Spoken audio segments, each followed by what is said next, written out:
Good morning everybody. Today I'm going to be flying around in the verse in my Carrack. Lots to talk about, lots to discuss. I should be on for about a few hours as usual, boring you what's going on.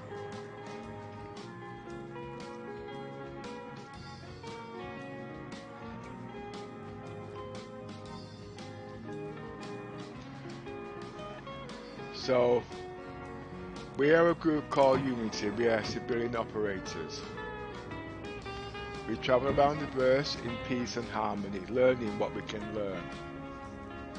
We've got all the ships in the verse, right down to the Javelin. We've got all several different groups, like security, expedition science, including med play and all them kind of things, logistics, freelancers when the melee system comes in. If you are interested and you want to join our organization, just click on the Unity link below. And if you do like this video, please post a comment and do a like and subscribe.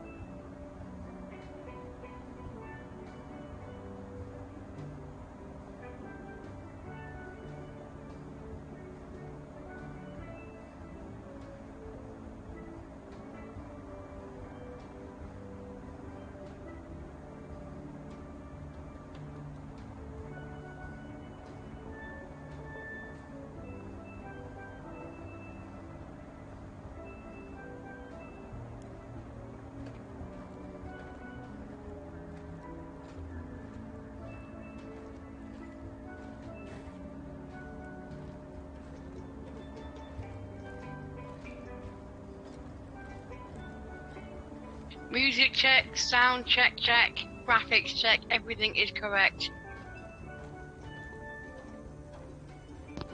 Hi. I'm going to have to start all over again. I forgot I was on mic. Hi, little miss, how you doing? Hi, I'm doing okay, how are you? Not too bad. Right, I'll have to start again. Today I'm going to be flying around in the verse, discussing a lot of topics about Star Citizens. If you want to subscribe to our channel, just click on the link below, post comments, and I'll try and read them back. I'm not very good at multitasking, mind you. If you want to join our Discord channel, our link is also below. I'll be covering various topics about the Carrack, how the game's developed, and also things about the Javelin and how you're going to take it down. I'm putting ships inside ships.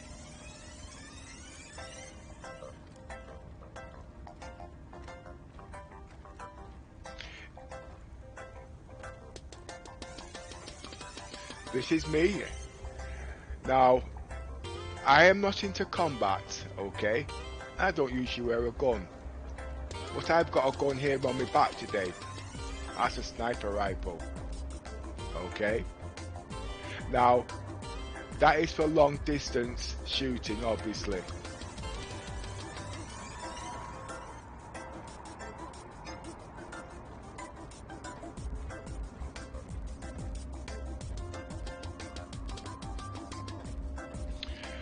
Right, where should I start? If you was watching around the verse, At the beginning. If you was watching around the verse yesterday, they was talking about the Javelin and the Arlington gang. The question is, how are you going to defeat that ship? Somebody's thinking, oh, I'm going to get a squadron of Auroras to shoot down that ship. Not going to work. Oh, I'm going to get a load of retaliators to shoot down the Idris. Not gonna work. The ships are not out yet. Okay, yeah, there are ways to do about it, but it's a lot of work. So I've been sat there planning with our organisation what is the best and most effective way to shoot down the ship.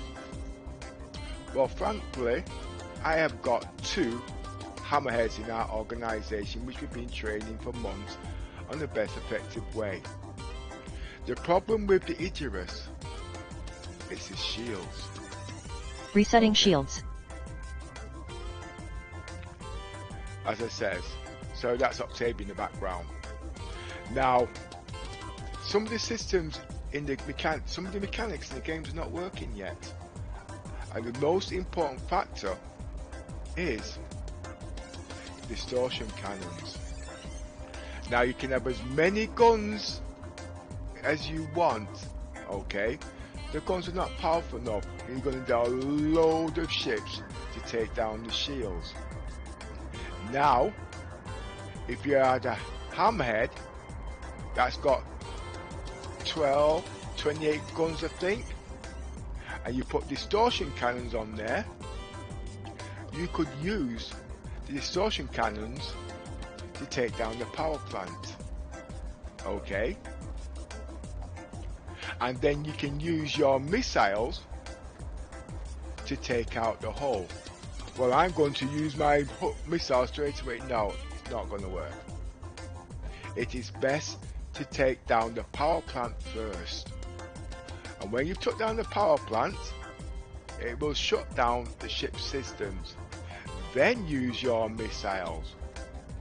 Now the hammerhead has 24 size 3s. Okay? Now when you shut down the shields systems, you've only got a certain time before the ship comes back online.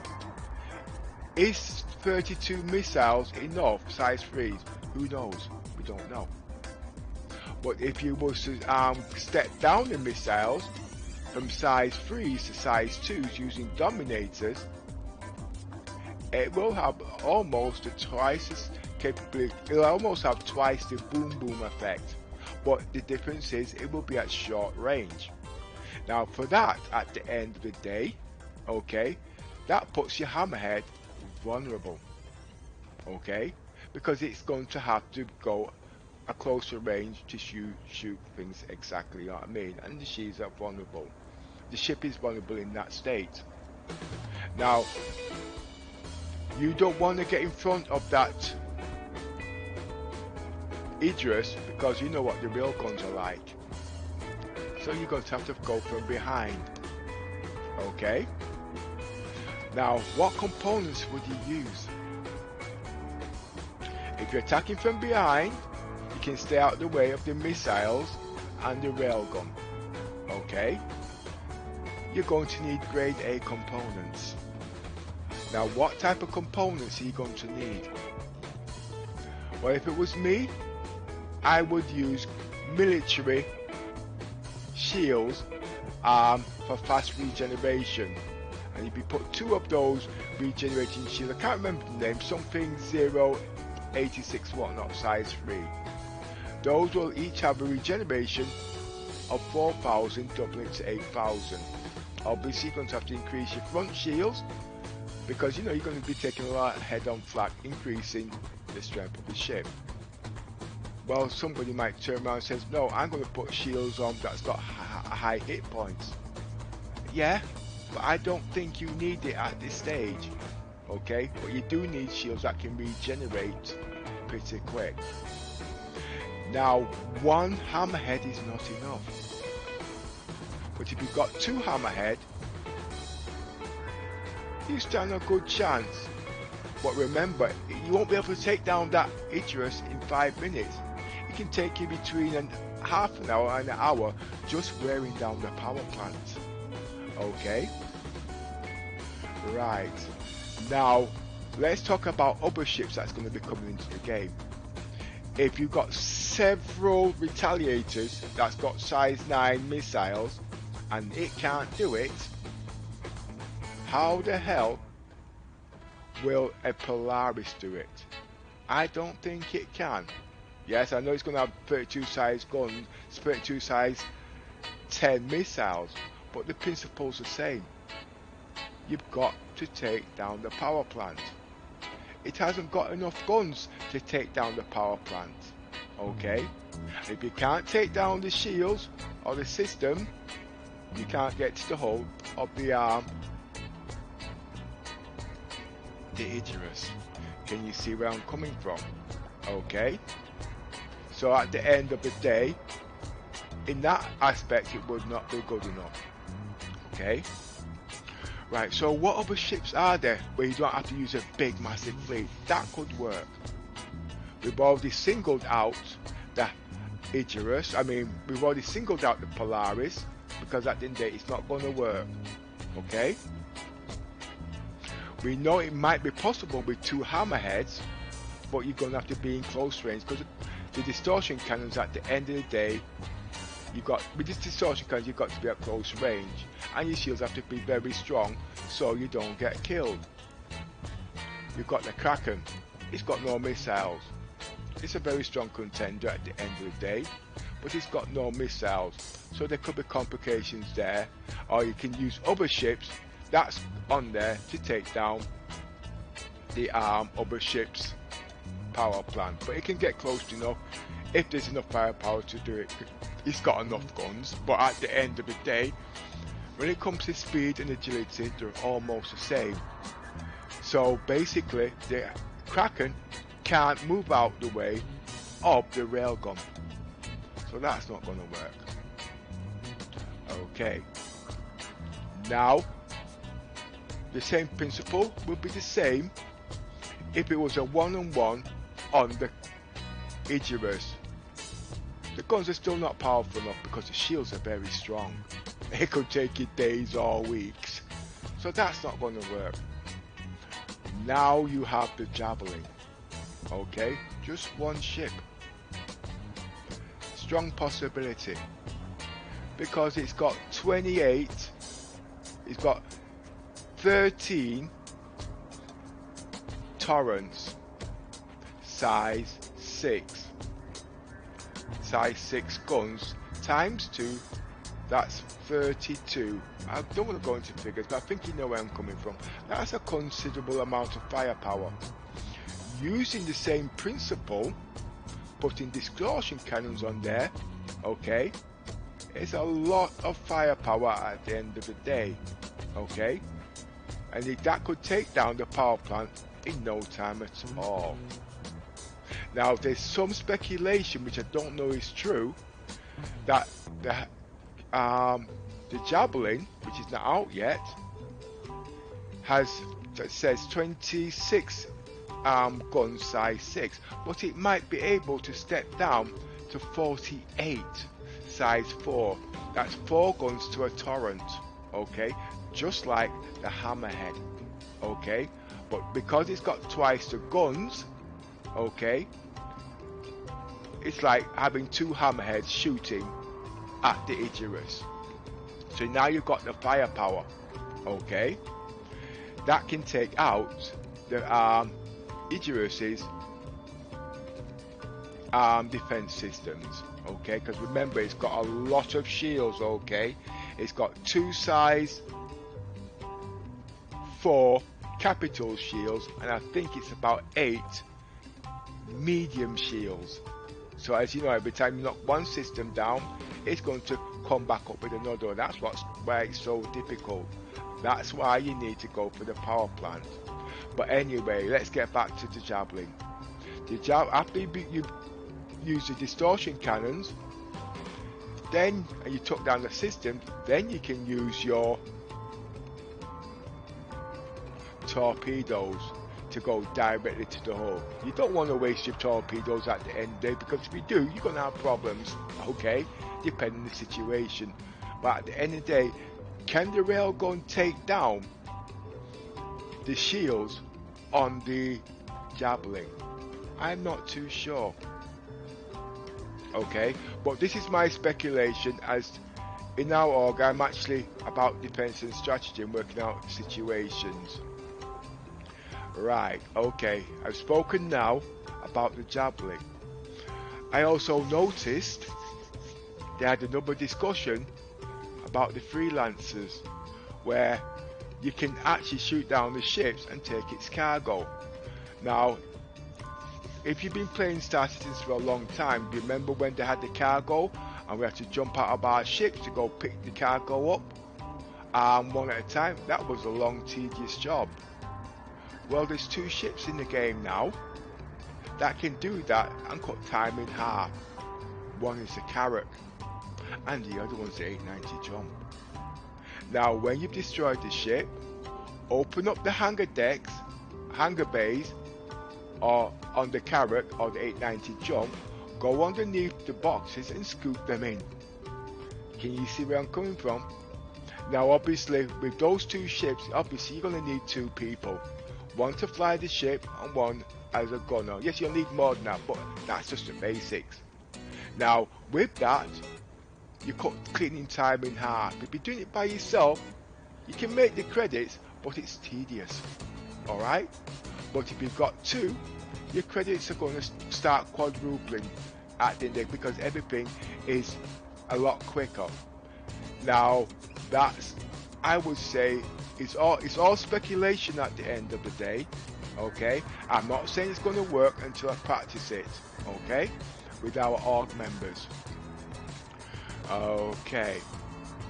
So that's talking about the Carrack, the Kraken, the AORUS, the Polaris, the hammerhead, and the retaliators, and the defense and strategy, and making credits with those ships.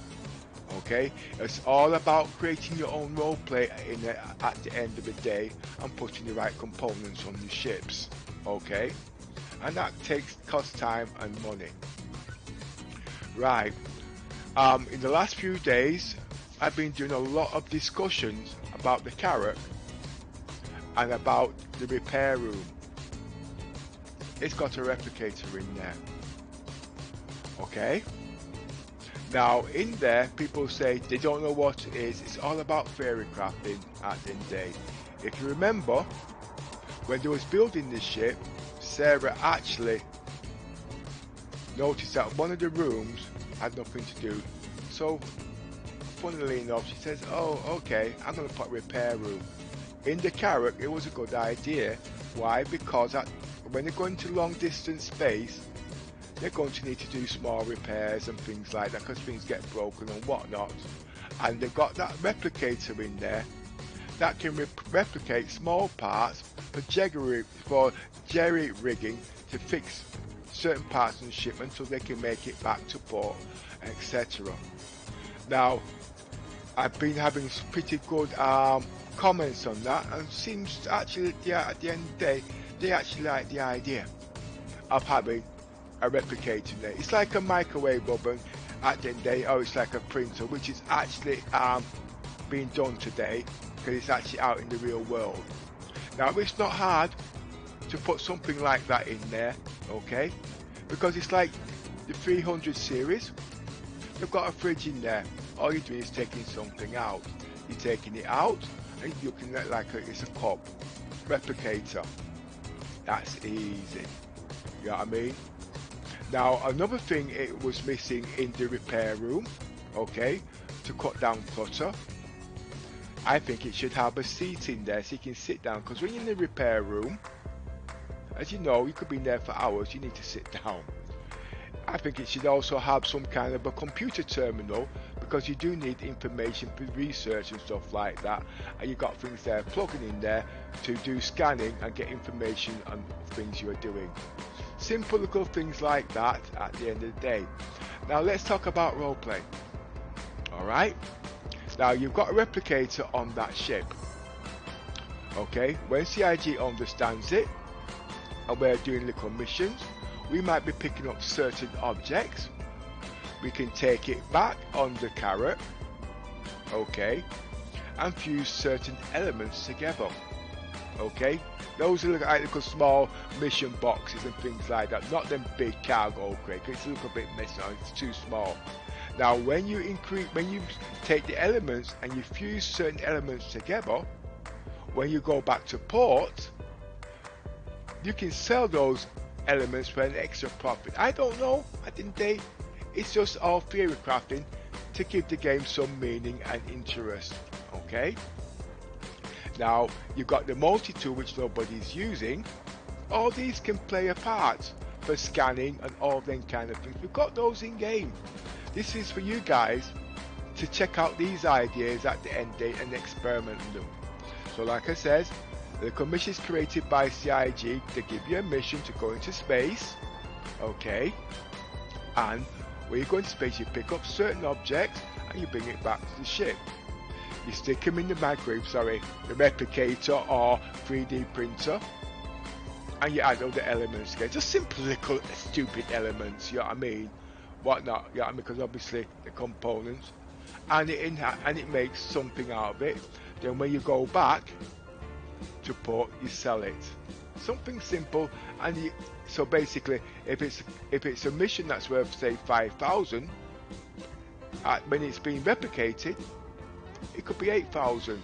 I don't know the figures. I'm just going by a 30% increase. You know what I mean? We could be seeing depending on how you do things. So I think that is a very good idea at the end of the day. Now, another mission we've also been working on in our group is medic. Okay, as you already well know, the medical beds are coming to game. It's very, very new. Okay, and we want to create role play for it.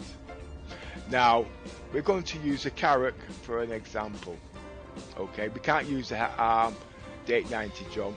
The reason why I want to use the Carrack is because it's got two small beds which can be used for recovery bed and things like that. Now, what I would do in that ship, because we've also got a doctor, and we've got Dr. Mason.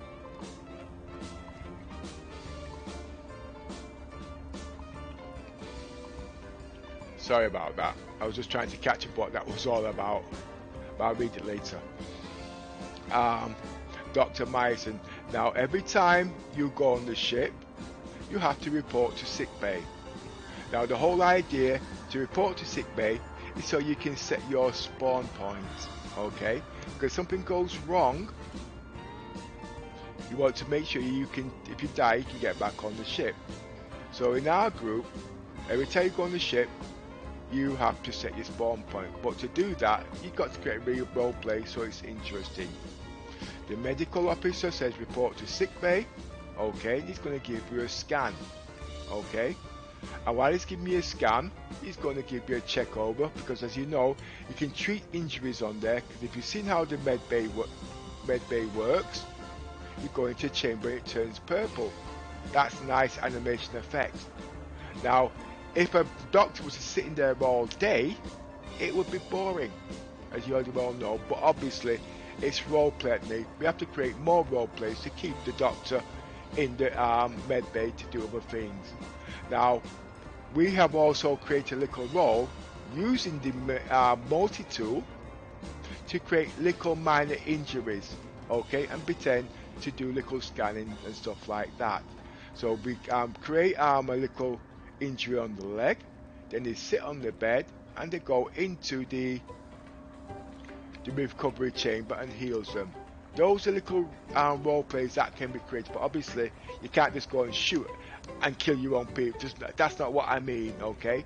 It's all experimenting. Obviously you have to be trained to do that so you don't hurt your own player, because it's not about that, it's getting them to do things. When you're leaving the ship, they have to report to sick bay, because it could be going on land reconnaissance, just to make sure that they're okay and they're all healed properly, there's nothing wrong with them, and they go on their land reconnaissance or whatnot. That is roleplay for the medical team, okay, as you can see. And yes, that will keep them occupied for quite some time, because don't forget you can have a minimum crew of 6 people on there, so the medical officers have got something to do. And when he does have enough work on there, he could have a nurse on there, okay, because you've got 2 medical beds for recoveries, etc. Alright, here is another example. Alright, now in our group we don't do party up, because there's a lot of glitches when it comes to parties. So our players have learned how to play in the game by self-awareness of where everybody else is. But as you know, there's glitches in the game, okay? And when you're flying, you, one of your colleagues can be glitched out into space. Now, depending on who is in charge of the Pisces, he then will party up with the person that is in space, okay? And he will take the Pisces out and go and pick up that person. Well, why can't we all party up? Like I said, the game is glitchy, and to my experience, when one crashes, it crashes the whole lot. But we've actually found a system to actually cut right down to a minimum. Basically, if I'm on the ship and I'm the main host, I won't party, okay? Because I need to keep things there going. But we've got party leaders where they come onto the ship and everybody joins in with them, and that's so we keep the party links down. But the only time we join up, or the person joins up, is when they're going to rescue somebody. Right, another factor is, here is something else I think CIG can also create, okay? They can create missions where they can turn around and say, well look, there's a person injured in a certain sector, okay? This person wants rescuing. Take him, bring him back to the ship and heal him. You're getting points or credits, and then he can go on his way. That's what you call medical roleplay, and it's not just this ship, it also can work for the Apollo, it will work for the 890 jump, and even the Cutlass Red, and any ship like that that's got medical roleplay, because not everybody's into shoot 'em up, and it's our ideas at the day to create functionality and entertainment for us guys there when we got things there doing. Yeah, we like flying all day, but as you know, certain things are not in the game working, and they are working on content creating, and they do want ideas, and simple little things like that can be done. I know you're all thinking at the moment, but why don't we do this now? In the UK, it's 12 o'clock, okay? Most of our guys are at work. They will be coming home roughly about 4 o'clock. I might still be streaming. Then again, I might not be, because 4 hours of streaming is a long time. But if I am still on, then we will put this roleplay into action, because we play by ear, we don't plan anything, we just do it as we go along. Now, as you can see, I spent about half an hour on just simple discussion. Now, I will be doing a bit of flying.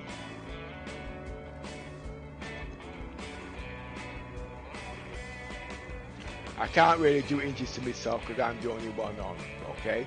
But what I will do, I'll take my tools out and my flashlights, and I'll put them on the operating desk and also in the repair room. I'll also take ships out and put them inside ships. I'm not going to use the 890 jump today because I like flying that ship, because that's bigger and it's more versatile.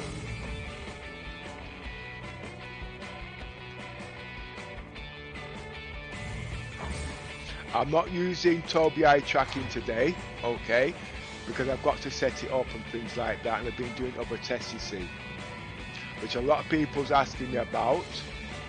But because CIG has implemented certain things and they won't team up with other parties, I mean other what they call it, through copyright this and whatnot, we've got to play with our own programming. And CIG is always changing certain things, you see what I mean? I've just, well, not before Christmas, I invested in Virtual joysticks. I bought the full Monte. I should be getting them anytime before the end of the month. Just under £2,000. That's to complete my arm immersion. Joysticks for walking. I'm actually using joysticks now. Sorry, I'm using foot pedals here at the moment for walking. Okay, I'm not using anything else. That is my feet controlling all this. So it's the same for flying and also driving. Joysticks will be for controlling things, and you know how that works already. Okay. Now you might see how I'm moving around like this now. That's my mouse doing all that. That's good for now, okay? So basically, my mouse is my eyes. Now when it comes to head tracking, that's okay. But the Tobii 4C has got eye retina, it's more accurate. I've used it, it's excellent. It's just like driving in a real car. Your eyes take the information and all the rest of your body acts in coordination. Like say, if you see something in the road, you're going to automatically slow down. You see what I mean? That was just impulse. You know what I mean? And basically, simple little things like that. Things to complete your immersion. I also use voice recognition. Okay, that's the control thing. All these things come into play. Like for instance, I'll call her name. I can't say too much because she'll activate certain things. I don't want that. Octavia. Octavia. Yes, Commander. As you can see, all them things that mean. Right, another thing, I don't know where I am actually. Another thing I'd like to mention about the Carrack. As you already well know, we did have a problem with the Carrack and coming out of hangar bays and stuff like that. The problem hasn't gone, but it can be controlled. But take my advice, when you've got people going into your Carrack, make sure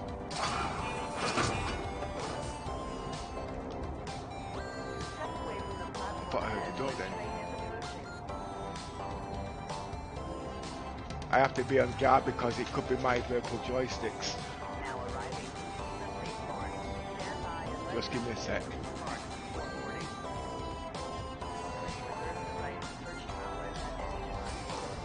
Right, where was I?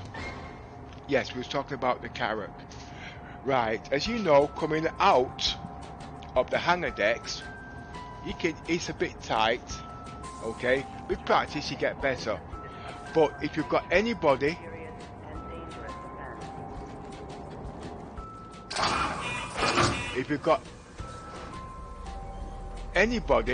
in them turrets, as you know, the guns extend just like they do on the hammerhead. And when that happens, you can't get those ships out of the hangar bay because of that simple reason. So don't put anybody in the turrets until you take them out the hangar bay. Me, when I'm coming out the hangar bay, I also take up my landing gear so it makes it easy. You've got to be quick, you've got to be accurate, you know what I mean? Because if it gets stuck, you've got problems, and you don't want that to happen when you've got cargo. These are simple little things. You might have seen some of them exercises in my last video. But I've not played for a couple of days, so I am a little bit rusty.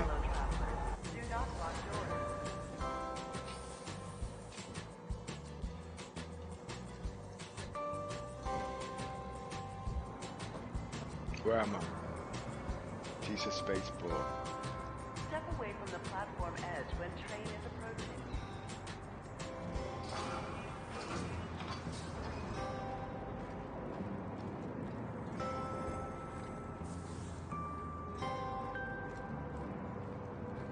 Person security reserves the right to search travelers at any time.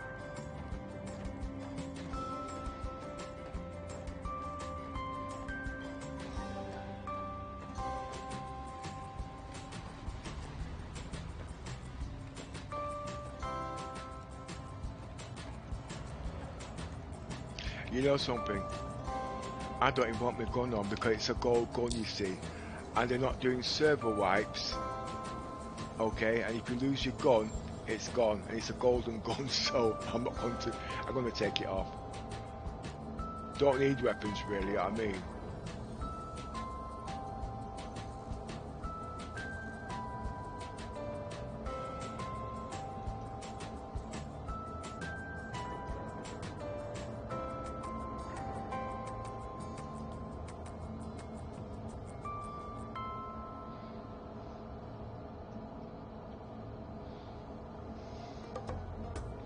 While I'm at it, I think I'll check my ship.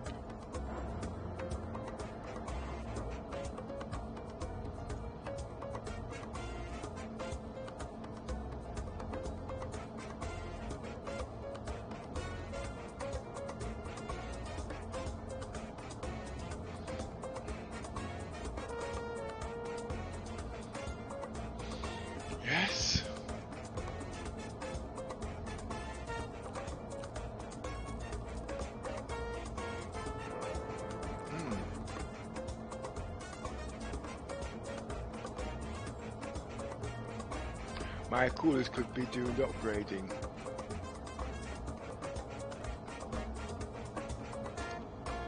Don't need weapons.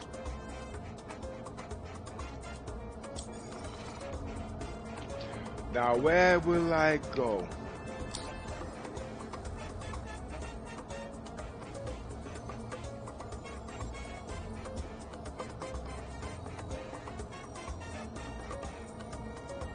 I might need fuel.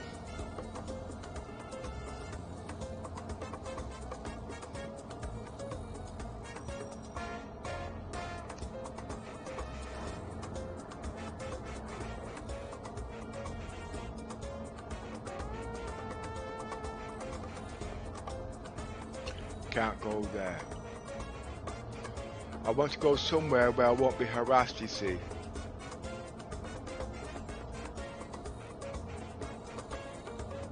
Reason being, I want to load my ships, you see what I mean, with the Pisces.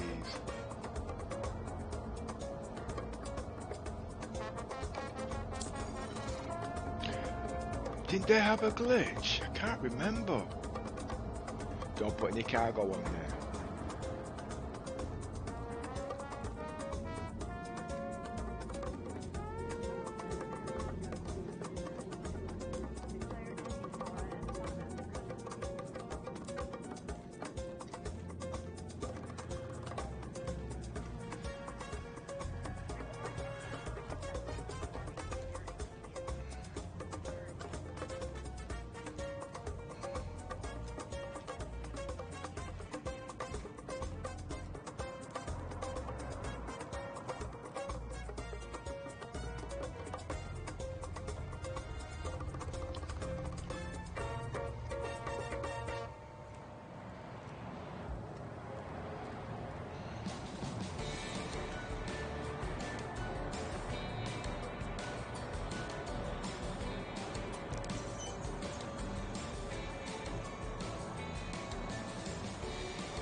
Looks like you got a hard decision there, Pepper, which ship to purchase, which ship to fly.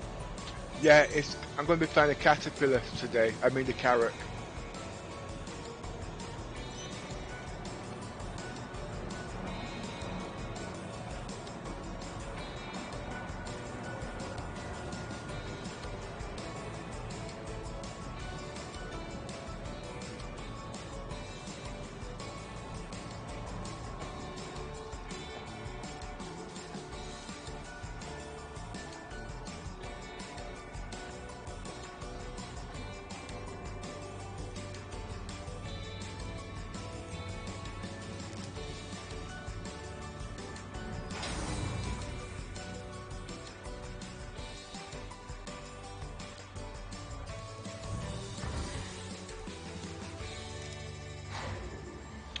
But when you've got so many ships, you are spoilt for choice.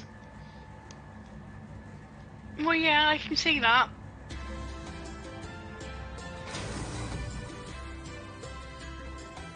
And that's why I've never got a dull moment.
First place I'm going to do is set my spawn point.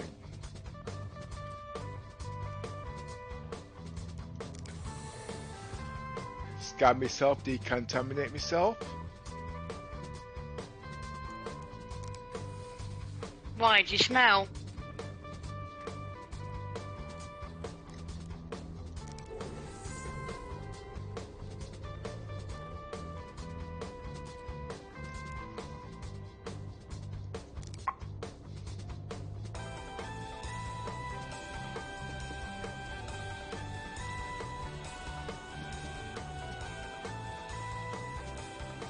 If there was a doctor on board, I would have a thorough check.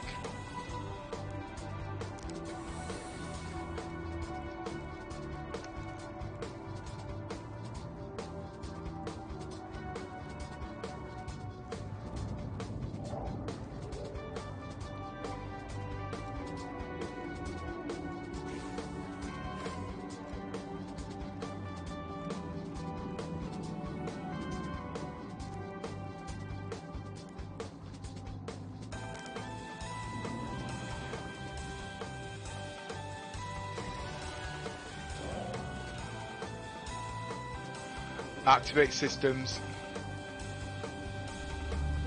Andrew Aerospace, all systems online.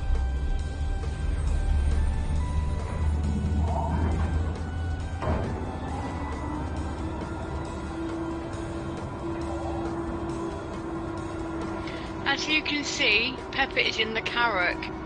The Carrack is made by Anvil Aerospace. The Anvil Carrack is a multi-crew explorer that has more than earned its long-standing status as the go-to pathfinder Roger. for both military and civilian services. The Carrack comes with 2 additional craft, Anvil's own specially designed Raise Pisces landing snub gear.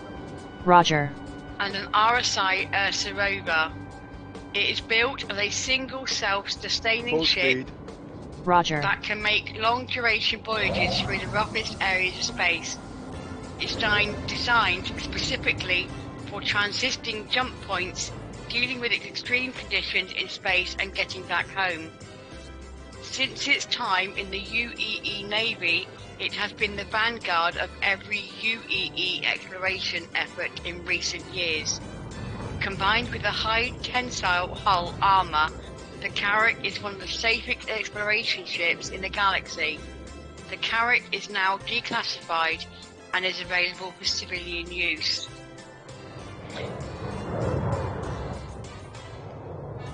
It has 1 large radar.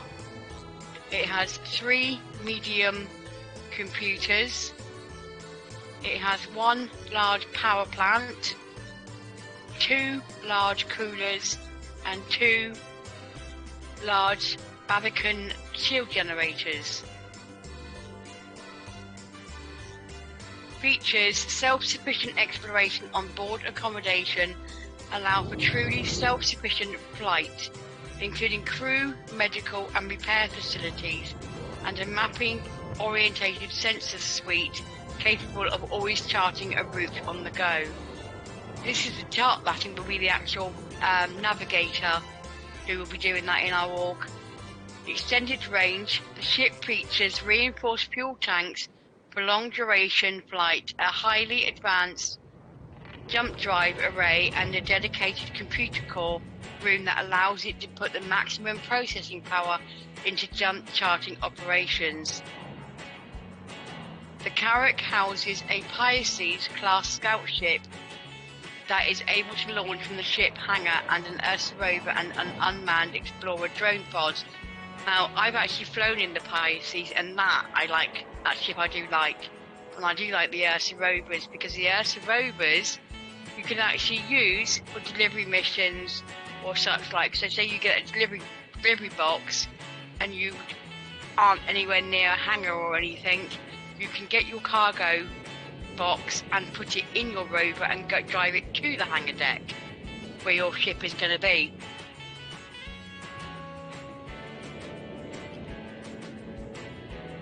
The Carrack's bridge is divided into an upper and lower bridge and features control surfaces Full with speed. extensive scanning, Roger. mapping, charting, sensor suites, multiple crew stations and a large unobstructed canopy. The lower bridge includes 3 handling control seats, the centre being the pilot seat. The upper bridge includes 2 crew stations with 3 MFDs and a commander station. The starboard control station is also able to control the remote turret that is located on the top of the ship. The commander station has 2 MFDs and has the ability to pilot the ship. A small elevator connects the upper and lower bridge. The Carrack is capable of carrying 3 swappable modules under its belly. These modules are designed to allow the Carrack to adapt to a more specific job. The default modules on the Carrack are cargo modules capable of carrying 456 SCU of cargo. Now the modules, yes, I would presume you can actually interchange them. You can change them to whatever you want, I would say. So maybe you wanted to do one for more bedrooms or such like. I'm sure that would be quite a good, interesting roleplay.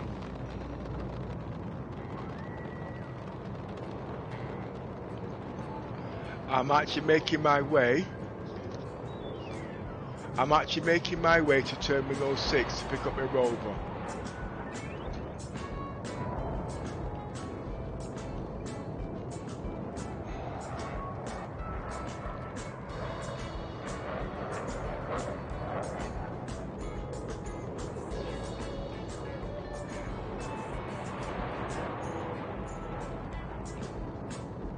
There are quicker and easier places, mind you, but this is where I'd like to go.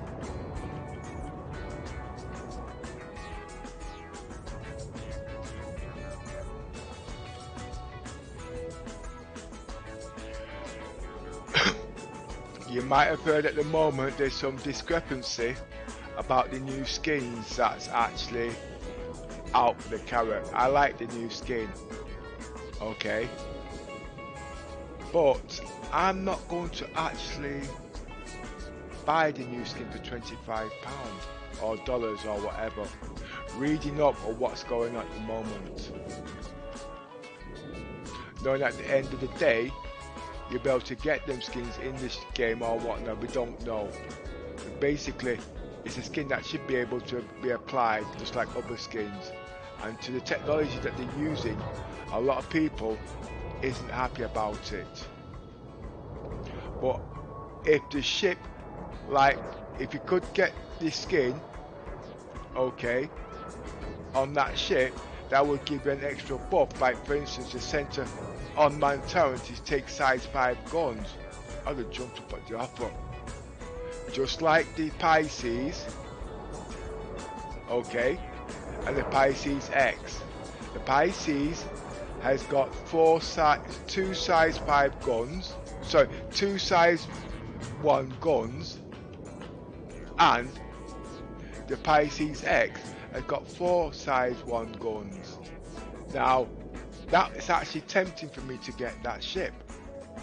Now, if they give an extra buff on the Carrack, okay, something simple like that, I would have jumped up at the offer, actually. Now, what I mean by that, the remote turrets can be size 5. Now, if it was size 5, I would really think about it.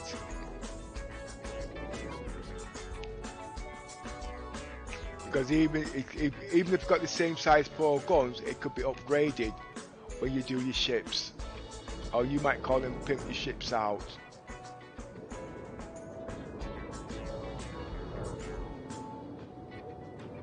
As you can see, he's landing at Lawville. The best way to do this, Be the way I quick. see it, Roger. I call Lights on. that big structure. To me, it looks like a big whale's tail. That's what it looks like to me, and that is where you land if you're landing at a hangar deck. But I think Pepper is landing actually at a gate, by the looks of things, not actually at the hangar decks. So basically, if you were going to land at Lawville, head for the big whale's tail, how I describe it, and see where those lights are in the sky. That's where you head for. Otherwise, you're going to end up blowing up, and you don't want to do that.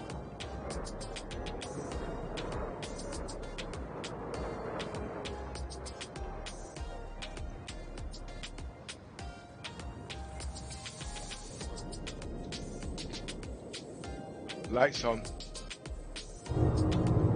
Because the actual lights in the sky is actually Tisha Spaceport, where you actually supposed to land, and that's the markers, so it makes it easier if it's in the dark, because you can actually see them better. Low landing gear.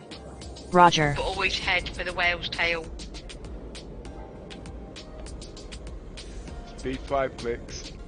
Roger.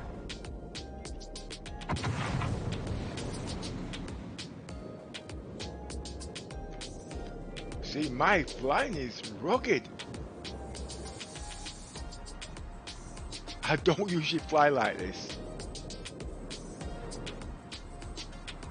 Yeah, he does. No, not really. No, he doesn't really. Usually he flies with precision and precise. I think it's because I've not flown for a couple of days. See, look, it's moving all over the place. It's my controls, actually.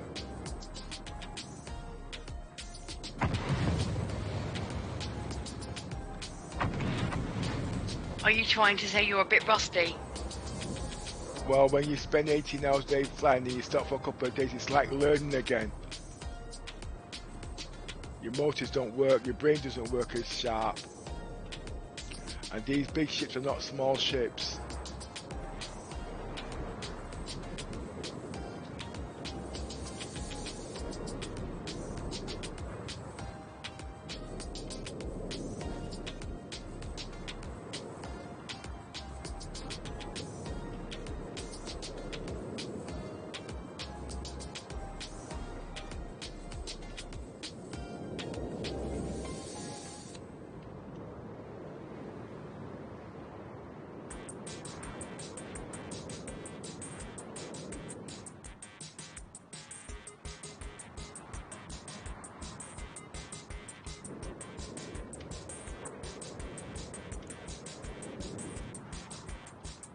We do have 5 main roles in our Discord, in our organisation. We have logistics.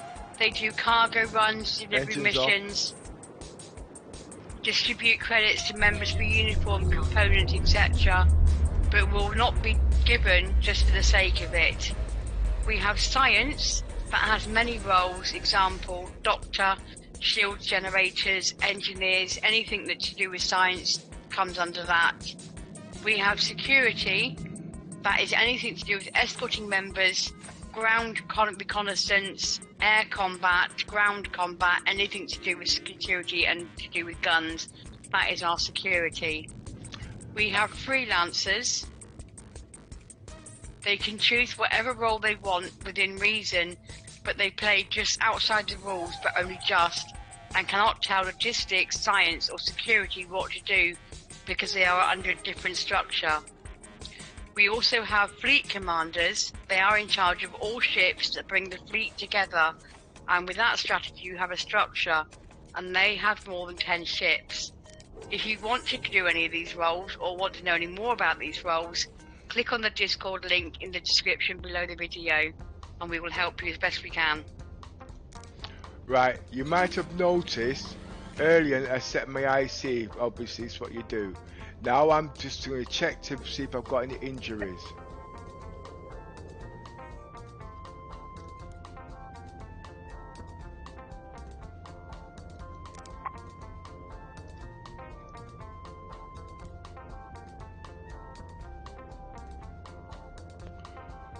no injuries. Now, if I wasn't in the zone, I would have been able to pull one of the weapons out just to show you how to use a multi-tool in here. And you would have actually seen me go inside to the chamber and watch it turn purple. I think it's pretty cool.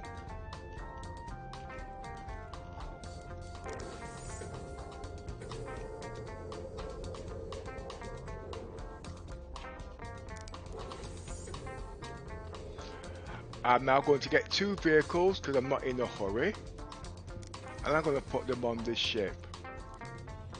That should take another half an hour. Now it's dark, so I don't know if my 4 wheels are on the floor. Now if the 4 wheels are not on the floor, I've got problems.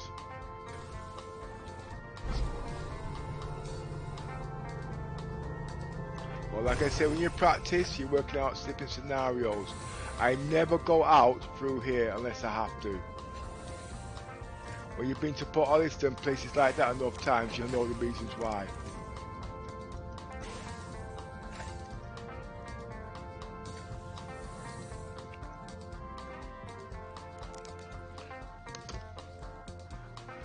At the moment, they're working on a campaign to put to get. I think it's actually there. I just don't think it's active. But people don't really understand the game sometimes.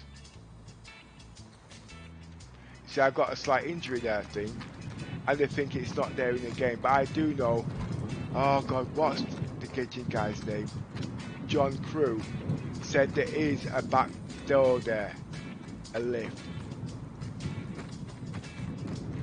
We had a discussion about the inspector plus the iron generator and all them kind of things. I don't really want to go into that today because it's a long topic.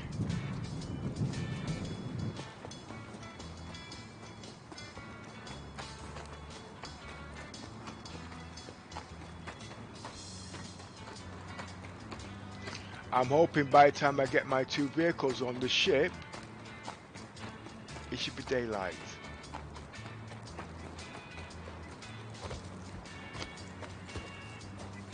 Believe it or not, all you can see is the lights on your spacesuit glowing in the dark.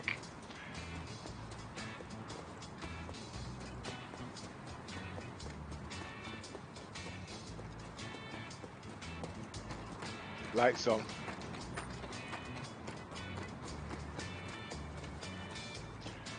I actually like using the Tobii eye tracking when I'm actually driving, actually.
At the moment, I'm at Terminal 6, okay, and I'm going to pick up the rover, and I'm going to put it inside.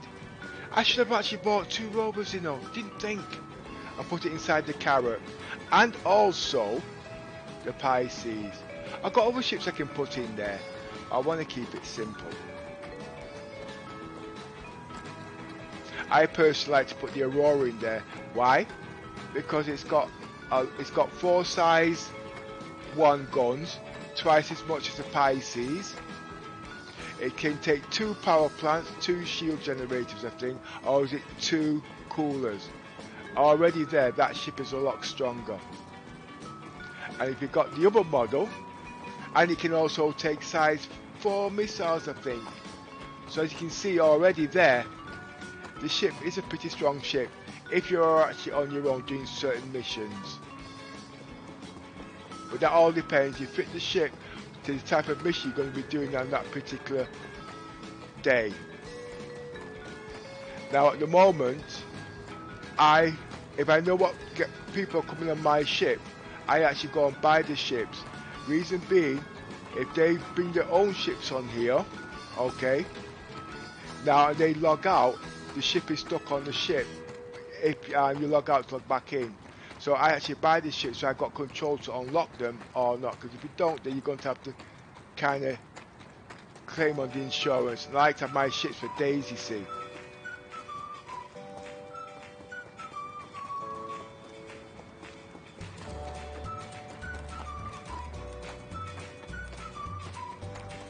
And when I'm playing in the verse, yes, they do combats and whatnot, but you won't see me doing combats where I'm into any danger. I go in safe places, I go and do safe combats and things like that. Yes, I can defend myself in more ways than one, but that's not what I like to do actually. I like to do things. I don't like to go into pew pew pew and spend hours there trying to clear your name and whatnot. I always believe after a mission, if you survive and you get home safely, it's a mission accomplished.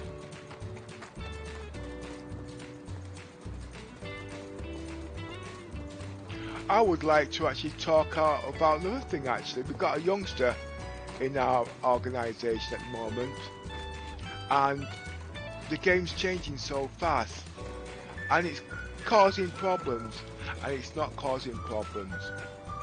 When we first started this game 2 years ago, okay, we let anybody into our organisation, okay, but as times went by, we actually took some of the youngsters out because of the way they played. But watching Star Citizens and how it's developed, okay, I got to try and watch the P's and Q's here, okay, it's gone a little bit difficult. Basically, the violence in the games at the moment, I don't think it's appropriate for youngsters, but please hear me out. Please hear me out, okay, because this is a grey area, alright? Now what I mean by that, in all different parts of the world, they've got different age groups. Some is, our country is 18, some is 21, some is 25, some is 16, and some is as young as 14. Okay? Now, I don't believe in violence, and certain violent games I don't play. Now, they brought knives in the game, as you already well know. Okay? And when they're cutting somebody's throat, it's kind of horrific. You know what I mean? You got guns in the game, and I'm from the UK. Yes, we got guns all over the world, blah, blah, blah. I'm not going to get into that point. That's not what I'm out. Please hear me out. But it's a bit violent for youngsters. And you know, if you don't explain certain things to them, when they get older, they start to play that part in real life. Okay. CIG has not put this in their ruling, okay? Now you might thinking, well, if the game's that violent, why haven't they done it? The question is, at the end of the day, the game is under development, okay? We're in alpha, so because of that, there is no restrictions, okay? It's not a developed game. But when the game becomes developed, okay, then yes, there will be restrictions on the game. Right. The problem is, if there's age restrictions on the game, but obviously by now, these youngsters will become of age. Okay? But suppose when the game's almost finished, you've got another problem. When the age restriction comes in, a lot of kids are playing these games out at the end of the day, and they will find ways of getting in there. But CIG will have to find some way of compensating these youngsters, because when they was in alpha, there was no age restrictions. What you can guarantee, because of the violence and the melee system coming in the game, there is going to be violence. So there's going to have to be some compensation. When I say compensation, I don't mean we're going to sue you for millions and we're going to sue. That's not what I mean. Help me, hear me out, okay? Because I do have trouble explaining things sometimes. So I've got to explain it in my way, in a delicate way, okay? So these youngsters, they play for the game, as you know, they're going to want a refund. Well, at the end of the day, we're here to build the game at the end of the day. Refunds at the end of the day can cost a lot of money. You know what I mean? Yeah, they got millions, blah, blah, blah. That's not the issue. Okay, it's to avoid the situation before it gets there. They're in alpha, okay, so obviously there isn't an age restriction on something that's alpha. It's still in development, okay, until the game is being produced. Now my situation is, or my conclusion is, okay, they want the game to be versatile for all people to play, because there's civilians in the game and we don't do violence, and there's security and that kind of thing, and there's melee system. How are we going to cater for the youngsters? Yeah, let's just forget about all these guys that want to put things down and put CIG down. Let's look at it logically. Alright? They want everybody to play the game, but obviously there's going to be an age restriction. How can we go about it? Well, as you know, it's an internet game at the end of the day. Alright? And to go in the game, you're going to have credit cards and stuff like that, and you're going to have to declare your age. Well, as you know, kids have got ways around that, blah blah blah, etc, etc. But I was thinking, you can create role plays, and if CIG has got details of the ages and whatnot, obviously certain things they will not have access to. Okay? Like the melee system and things like that. Those could be other routines where they wouldn't get. That would help CIG tremendously at the end of the day. So basically you've got the big over 18 groups, okay, doing all the violent stuff and things that are gruesome, which I'm not into, and then you got the youngsters coming in at the day that ain't allowed. But because they've got the details when they enroll in the game, the ages and whatnot, certain things they won't have access to. It's not about now, okay, because it's not applicable. It's about later on when the game gets into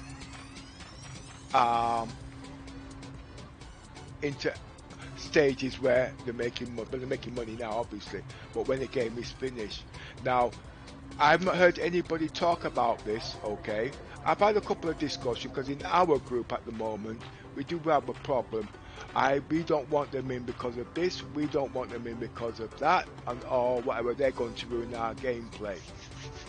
Well, before the guys came into our, what they call it, I was proud to let my youngsters come in our Discord and sit down and talk to the members. But now I use headphones, because at the end of the day, I don't want my kids, yeah, they're big 16 and 17-year-olds, but at the end of the day, I'm a role model. You can see where I'm coming from, and I wouldn't allow it. And that's why I wear headphones. We are actually clamping down on that at the end of the day. Now they're saying, well, we don't want people coming here, and we don't want people coming there and telling us how to play our game. That's fair enough. That is understandable. But when you go down to detail and explain certain things, you go to work, you're in the social media, you should know where to conduct yourself. You can't go into people's establishment effing and blinding. You can't go into this, you can't do it. This is understandable. Now, that's the same thing with our org, alright? I'm a streamer, okay? And my streaming is open to all ages, okay? Now, because it's open to all ages, I can't actually have people coming and effing and blinding because it's not professional. I don't want to tell them, yes, you'll get the odd F word comment, that's understandable, you know what I mean? But when it comes to abusive and not like, oh, extreme, it's not. Now, that's the way I see it, but we are in debation of discussion about that for the last 4 weeks. The reason being, because we've got a 14-year-old in here, okay, not in the org, but on the outskirts. And half the players in the beginning objected. But as we've been talking, there's been come a different level of understanding. I would like to let him into the org, but at the end of the day, we don't just do things and let people, because at the end of the day, we want to play a decent game, all ages with level of understanding. Yes, kids at the end of the day, we can actually explain to them how to do things properly so they act accordingly. But when it comes to the older generation, you can't tell me to do this and you can't tell me to do that. Okay, blah blah blah. Yeah, you're right. When you come into the org, it's whatnot. But what they do, they use youngsters as an example. We don't want youngsters there to progress with our roleplay. Alright, we got females in the group. Alright? Now because we've got females in the group, you have to show a bit of courtesy. Oh, you're going to tell us that we can't have them in there too? Oh, it's equal rights. Yeah, but at the end of the day, you're going to be going on the same way you're going on. It's not pleasant for females to come in the group. The committee is a female operator in our organisation, okay? And she wants females in here so she can do things. But if you've got people there not showing the same respect as they would show people in the social media or in real life, you know the score. Now, it's not a problem.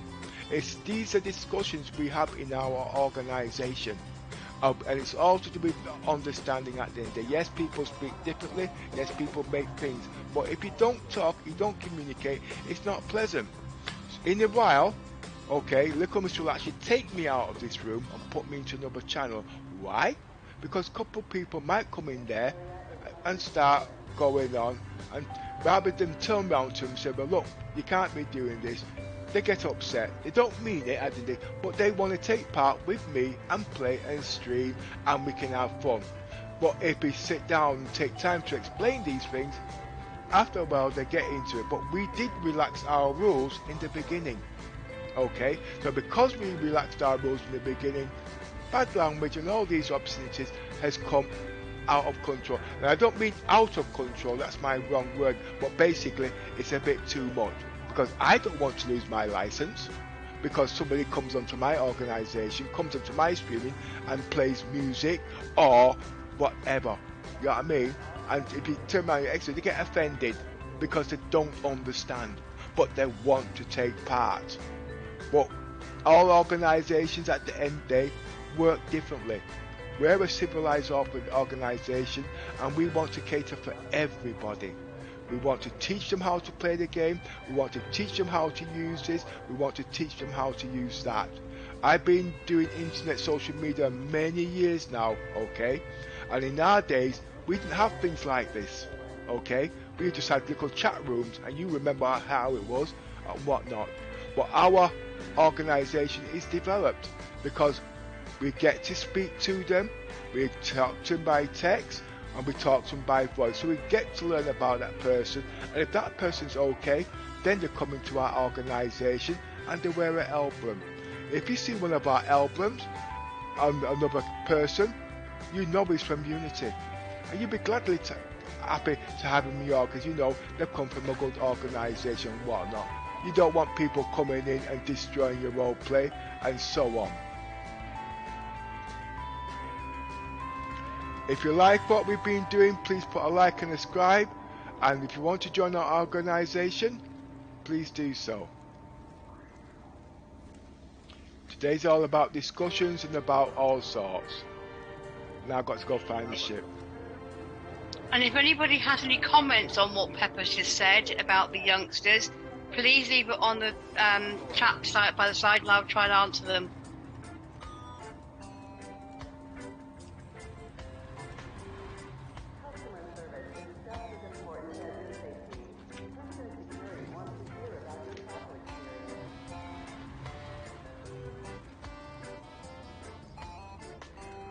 You know, I'm see, because I can't multitask. Ah, there it is. Please make sure you have collected all Not many men can. Sexist. Ha ha ha. There should be a law against that. ecosystem is precious to us. Declare any flora No comment. Yeah, I'm only joking. Lights off. Report any suspicious activity or behavior immediately to Hurston Security.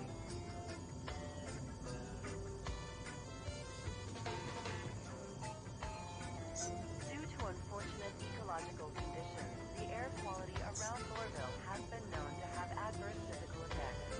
Make sure you're protected with certified breathing apparatus.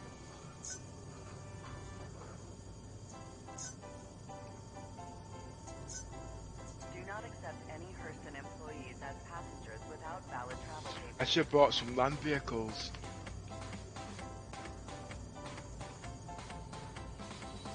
Hurston Dynamics is committed to the safety and prosperity of all of our citizens and visitors.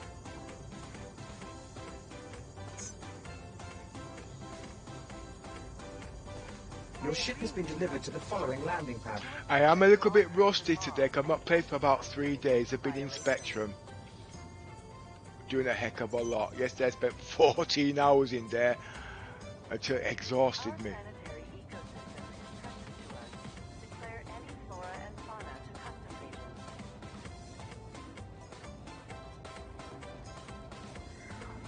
I could have killed myself and saved a lot of time, but that's not the way I play, you see. That just defeats the object. The object of the actual roleplay is to stay alive and do as much as you can and stay alive as long as you can.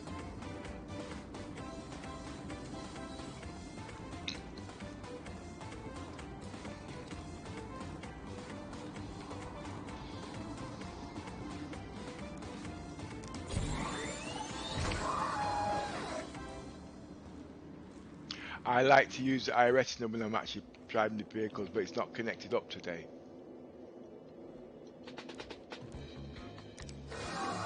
That's because I use a 64-inch screen and it has to be set at certain distances to get the best effect.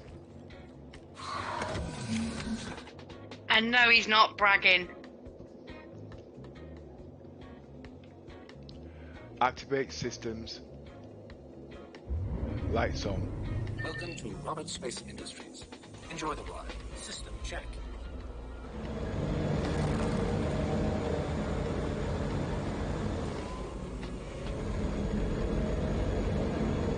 Thank you.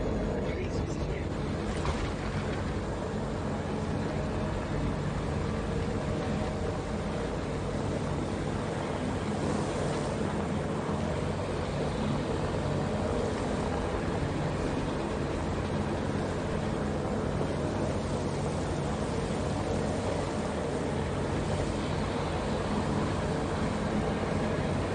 You see, when you're using eye retina, it's better than head tracking because your eyes keep you sending information to your brain, and every part of your body works accordingly. If you're going to a bump, you automatically slow down. If you want to turn right, you know when to turn right. But when you got your hand on the mouse, the effects are still not the same.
I would have saw that sooner if I directed them.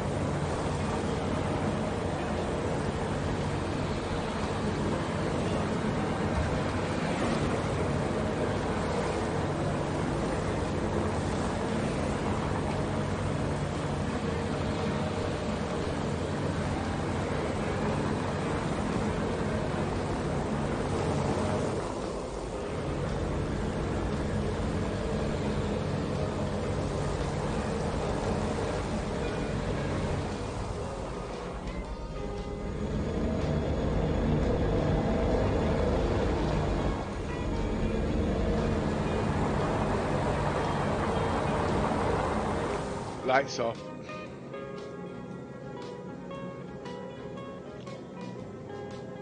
Engines off. Power off. Weapons system is off.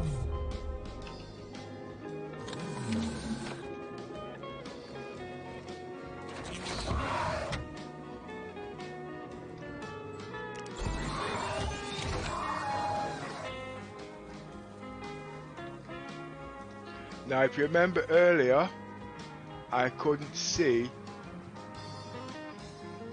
if my landing gear was down because we got no lights.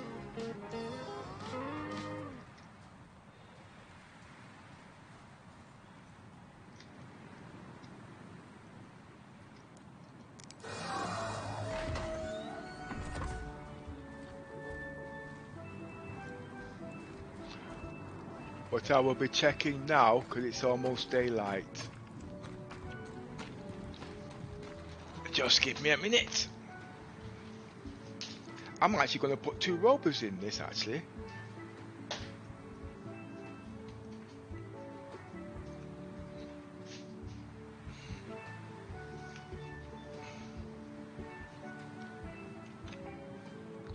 Now it looks like it's on a bit of a slant.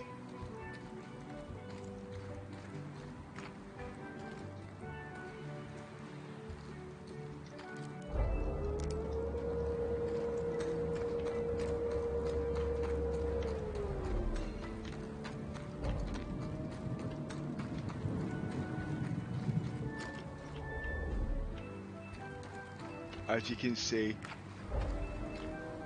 Hey?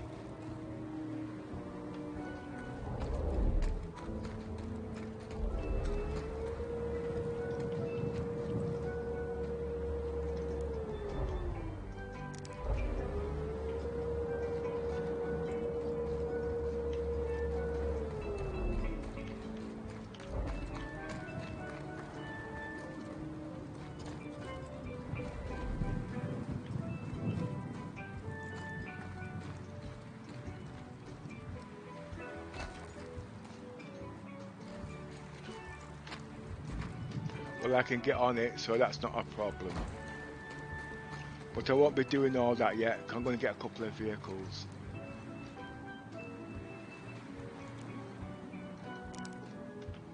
Now I'm going to get my P45. No, I'm going to get my Pisces, okay? A P45 is what you get from work. Yeah, and I'm going to get the Pisces, and it's working it.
Run, Forrest, run!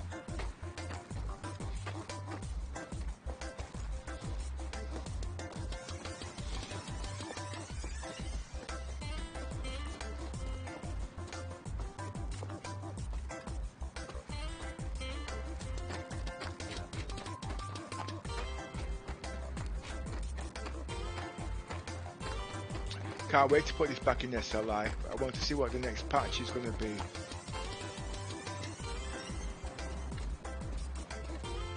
Oh no, I forgot. Ibukai is coming out, isn't it? That should be this week. Yeah. That means they won't see me for another 3 weeks. Basically, I'm an Ibukati tester, and because I'm on the NDA, we don't do streaming or anything like that. I can do, but there's so many settings to mess with. If I go streaming, I might forget, and then there's some explaining I've got to do if I break any serious violations, and I'm not into all that, you see.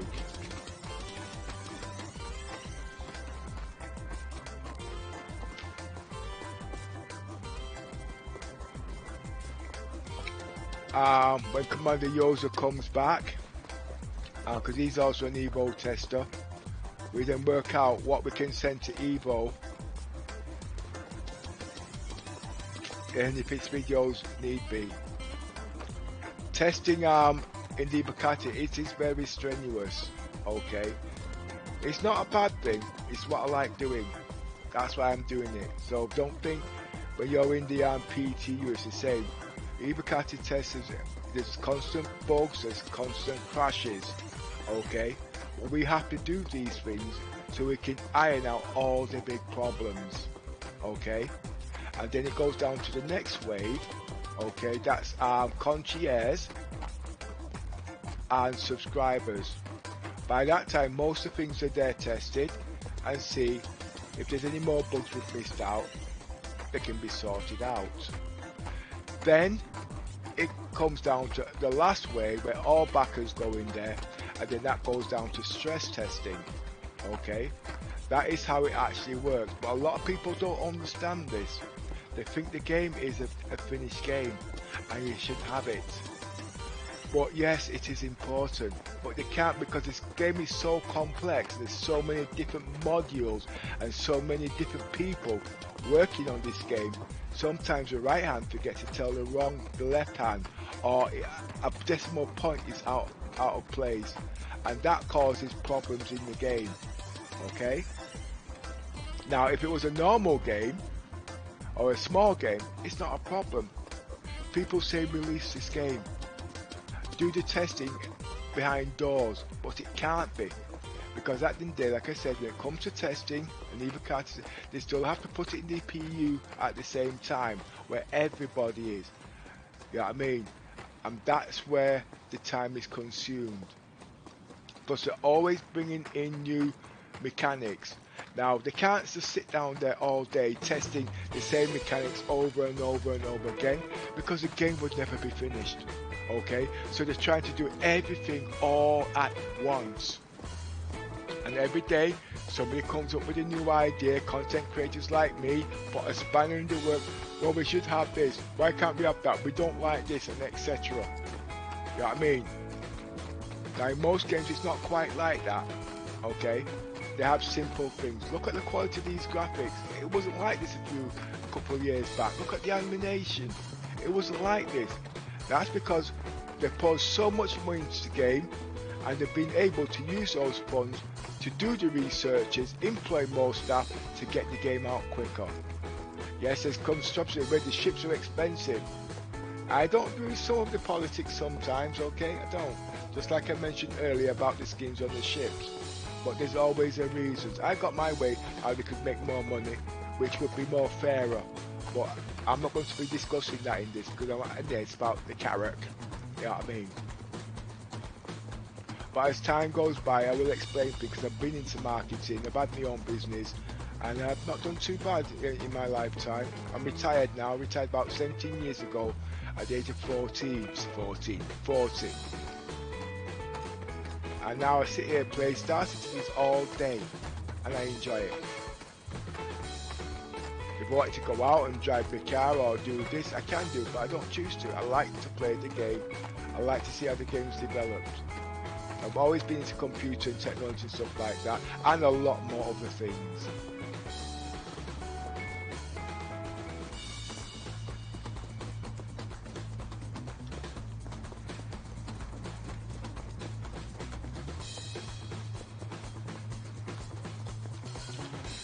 At the moment, I'm just waiting for my purple joysticks. Little Miss will be taking my other joysticks. I call them hand-me-downs.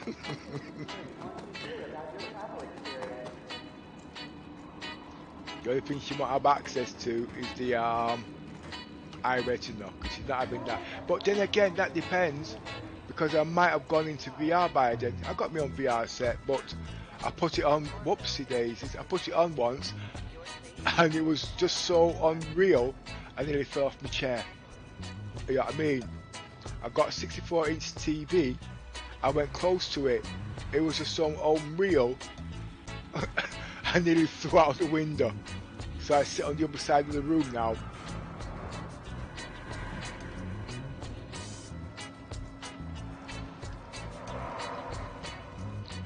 Right, okay. Where am I going? Trespassing or attempting to trespass on train tracks is a serious and dangerous offense. I'm at gate 6. I don't want to go to gate 5. The one on the left. Just going there, I wait to scan to make sure I've got no illegal goods on me. What I'm going to do, I'm going to buy my second Rover. And I'm going to take out the Pisces.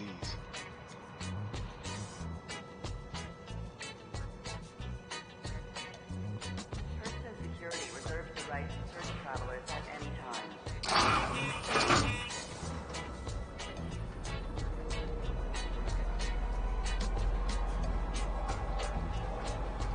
Next stop, Metro Center.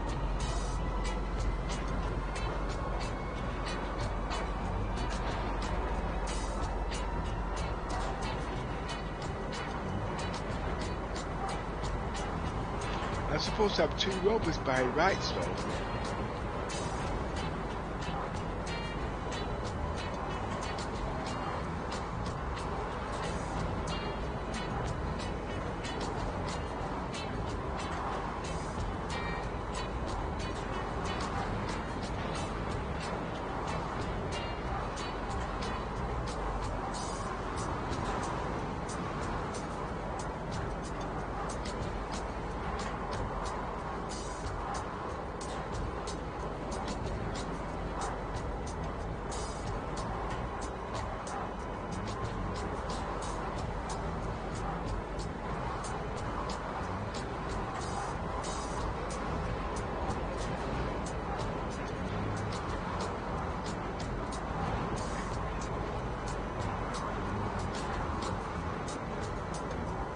Next, I might talk about how to configure your PC so your PC doesn't crash.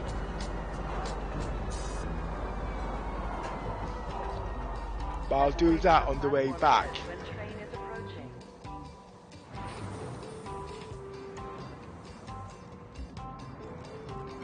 I did say I was actually going to have the documentations and show you how to do it. But I'm going to have to try and explain it.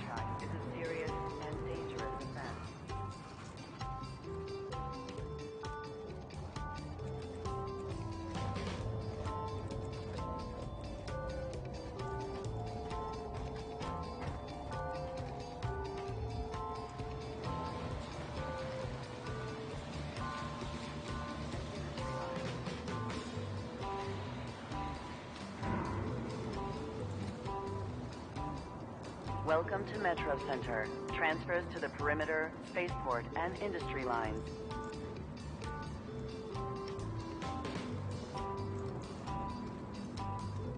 Welcome to Metro Center. Transfers to the perimeter, spaceport.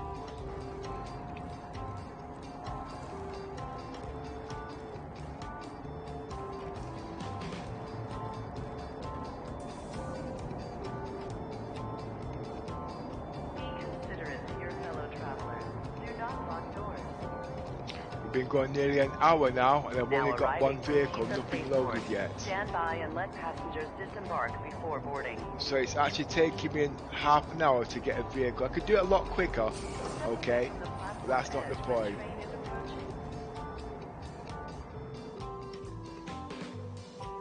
While that's doing that, I'm going to just nip off quickly.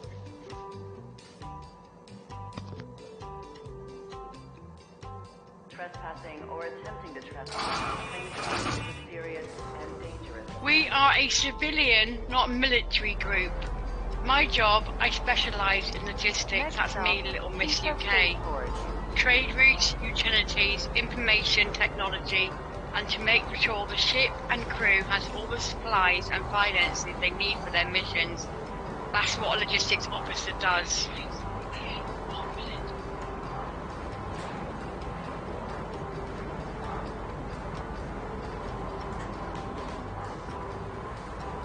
Unity means all for one and one for all. We also like to think this as means many nationalities joining together as one. We are like one big multinational family. We have members from all over the world in our corporation. We are about quality players, not quantity of players. Basically, we don't want members just for the sake of having members. We have members from the US, we have them to New Zealand, Ireland, Wales, who else have we got? Holland, you name it, we've got them from all over the place, even the UK. So we've got many players in to play whenever you can. If you're from the US, we've got members who can play with you from the US. If you're actually on our time zone, we've got many members from the UK. We have Bridge Commander Pepper, sorry. His role is Chief Science Officer in Shield Modulation Technology, specialises in commanding ships, engineering, exploration, shield technology, strategy and defence, ship weaknesses, exploration and overclocking components. Basically, he's a jack of all trades, master of none. We also have Captain Dot Dot. He's also into logistics like me, so also does the same job that I do. We have Dr. Myson Barzoe in charge of search and rescue and all land vehicles and anything to do with medicine. He's under the science. He also does take part as a ship's gunner. So we do have plenty of people. Like Pepper said earlier on, Yozit is coming back. He has been on unforeseen circumstance, so he hasn't been able to play. But he will be back with us shortly. So normally, Pepper sometimes takes charge of the testing in the PU, and we get many members saying, why test it in the PU? Why not do it in the PTU? Well, because Yosa has been unavoidable obtained, he hasn't been able to play. Pepper has had to do it in the PTU, so he's got other members to play with. Because Yosa and Pepper do testing together. So now, as soon as Yosa comes back properly, Pepper and Yosa can carry on doing the testing in the PTU, and then that way, when the PU comes live, they can actually play the game properly in the PU. But until that day, Pepper does it in the PU because he does need other members and players to help him test these things. He can't do it all by himself. So, unfortunately, but we will have our Mr. Yosa back very shortly, hopefully. And if you like the video, please click on the subscribe button and you'll get a notification when Pepper goes live. And if you like the video, please give it a thumbs up.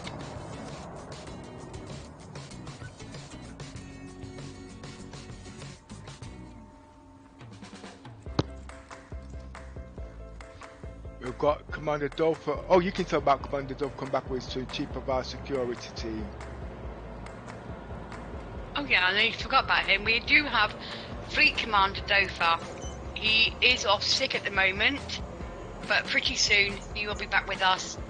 He did go into the game briefly yesterday to actually have a look around his Carrack, and he actually liked his Carrack. We do have 4 in this org. Pepper's got 1, Yosa's got 1, Dofa's got 1, and Myson has 1. So we've got 4. So we are well equipped for the Carrack as we speak right now. But Dofa is our chief of security, head of security. So when he comes back off the sick, he will be training our security players on how to fly how to do certain things in security, land reconnaissance, air combat, anything to do with that.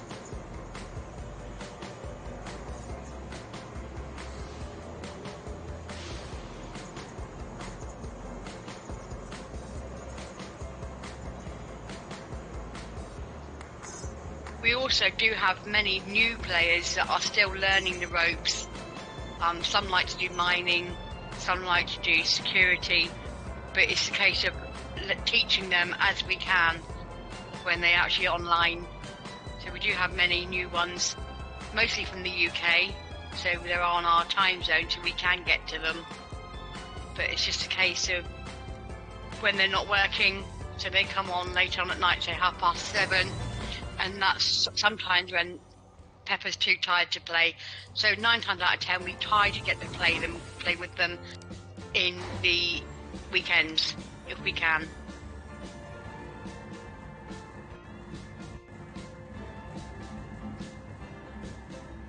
If anybody has any questions or comments they want to make, please put it in the chat on the right hand side and I will answer them to the best of my knowledge. And if I can't, I will ask Pepper and he will answer them for you.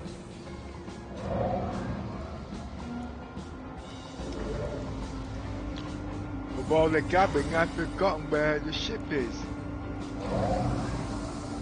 Oh, I do believe CIG is looking for recruitment for staff to work in the offices.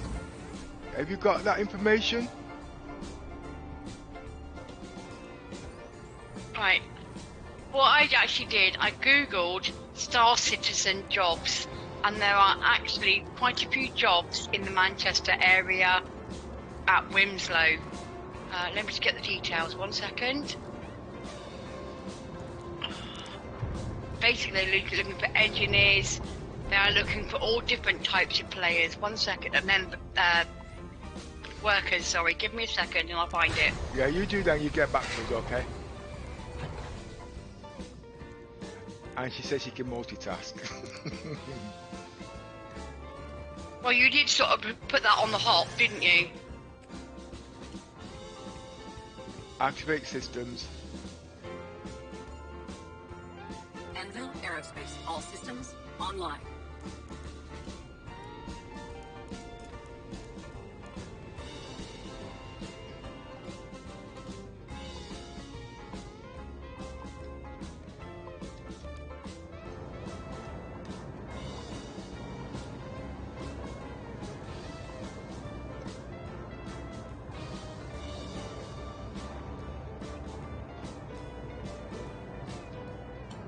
Right, we have a graphics designer in Winslow, that is in Manchester.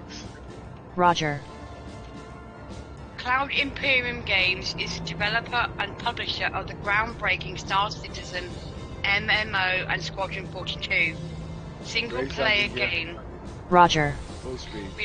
Roger. We are crowd-funded and have a dedicated and enthusiastic community of backers who refer to Star Citizen as the best damn space sim ever.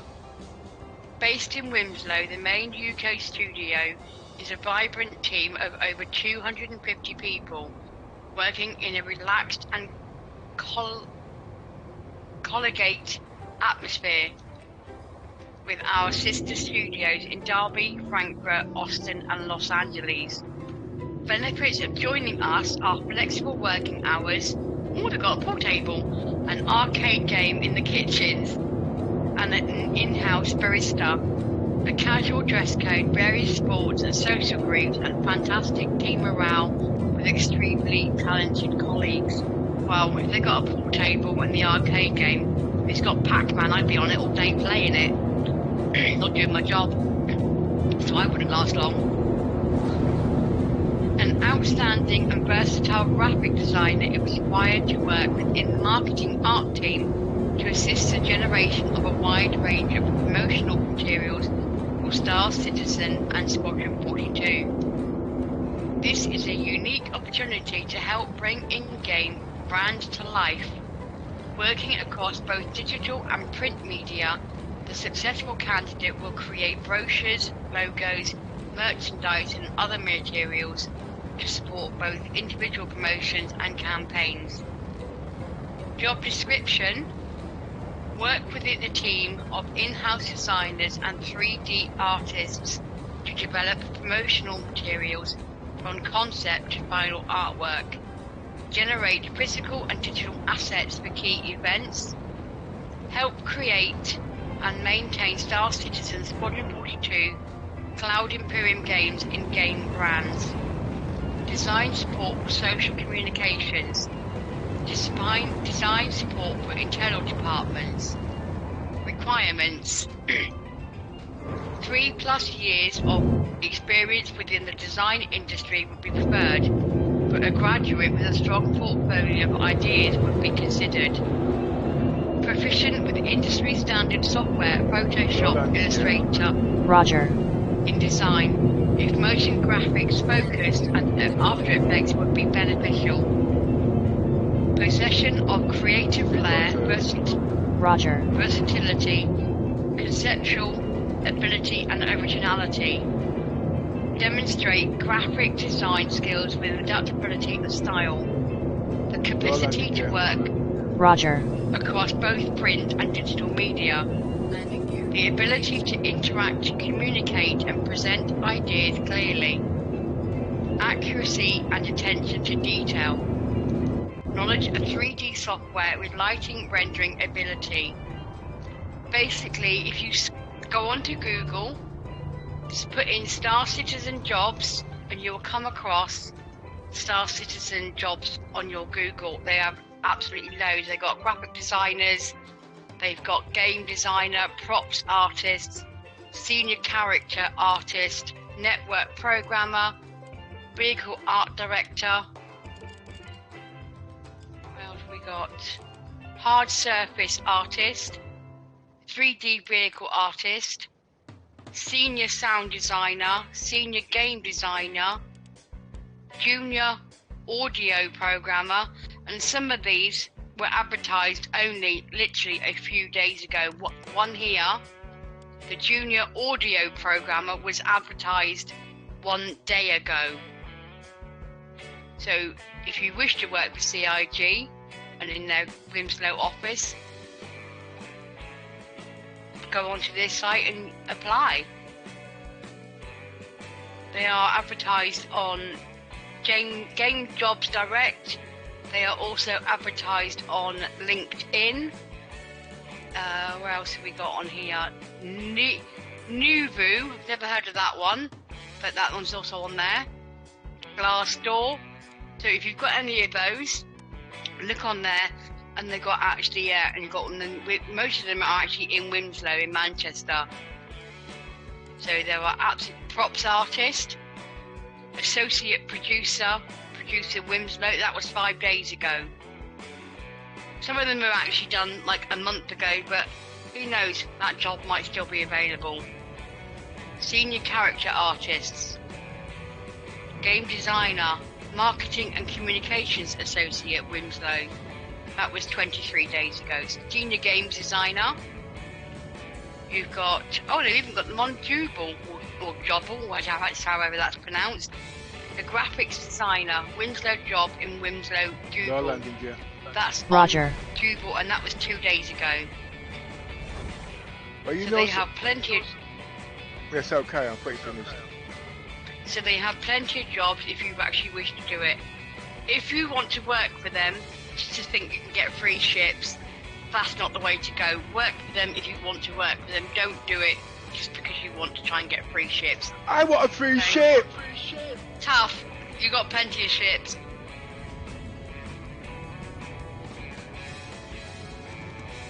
I want new ships. Nah, seriously, they wouldn't have me working for them because they'd get nothing done because all I do all day is talk. Nah, I'm just kidding. And you would talk them to sleep. That's what You I send mean. them to sleep. Nah, You got more rabbit than Sainsbury's. no, I tell you the truth, no, it's not that. Whoa, what it is, you see, I spent so much in the game, I want to play the game. You know what I mean? That's me, because I'm retired, I just want to take it easy. But you never know, I might change my mind. But I can't see myself because I don't get bored easy. I'll always be playing this game to get bored. Be right back. Engines off.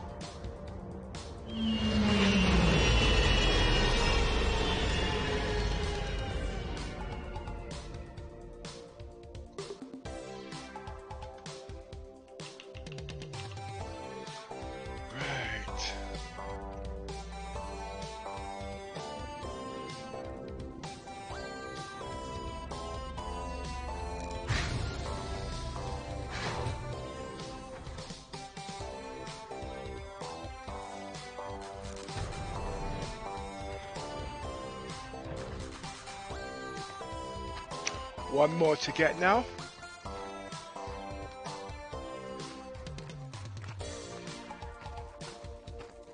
As you see, I just bought a Rover in game. Okay. Now, to me, that's good because I've got all the ships. If I couldn't buy nothing in game, I'd have nothing to buy. And I was getting bored. But now, I'm cutting back on buying. Well, I'm not cutting back because I want all the cap ships. I'm all about big ships. But I'm buying all the small ships in game and all the cap ships. I'm actually spending what they call it. So I'm not really into combat, you see. I'm into all these kind of things, you know what I mean?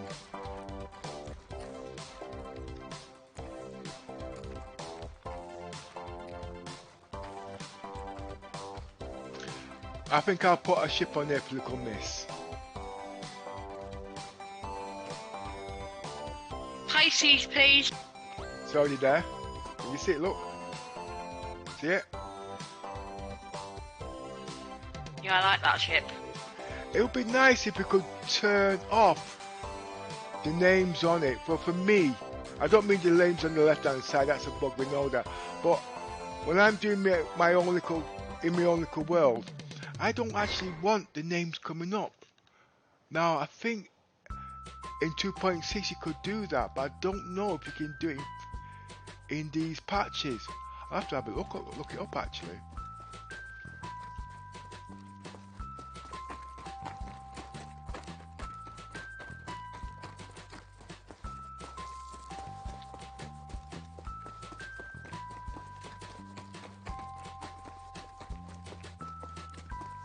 Well, I'm just going to get one more ship. That should take me about 20 minutes to get, no, not 20 minutes. It should take me about 10 minutes to get there, 2,000 kilometers or 2,000 meters.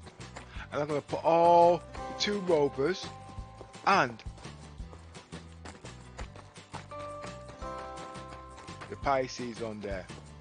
I would have liked to put the Aurora on there because I actually like that for the ship actually.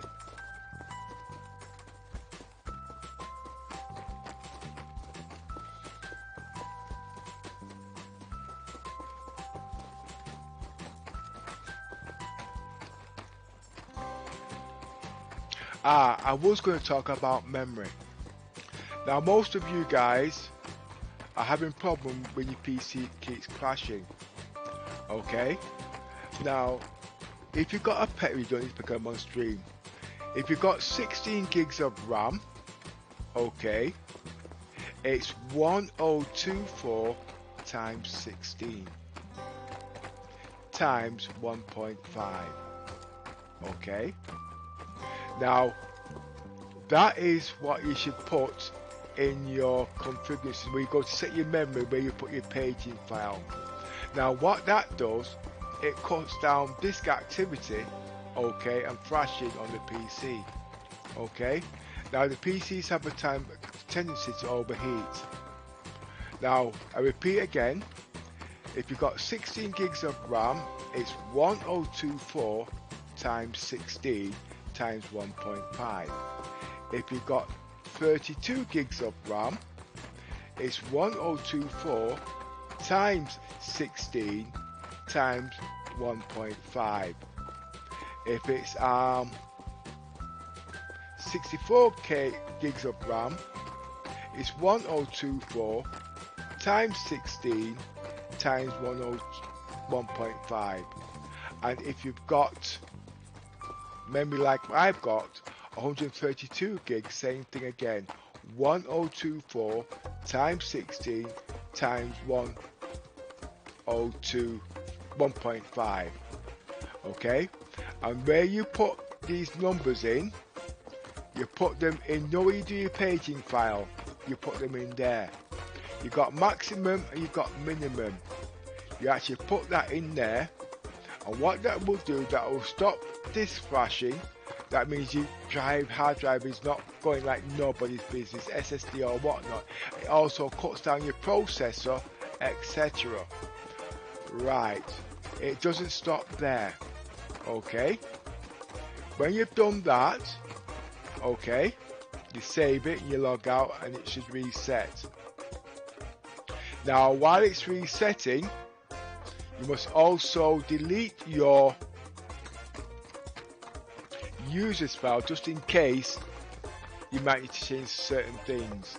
Okay, delete your users file or rename your users file, okay, so you can reset your graphics, because sometimes it's not set properly.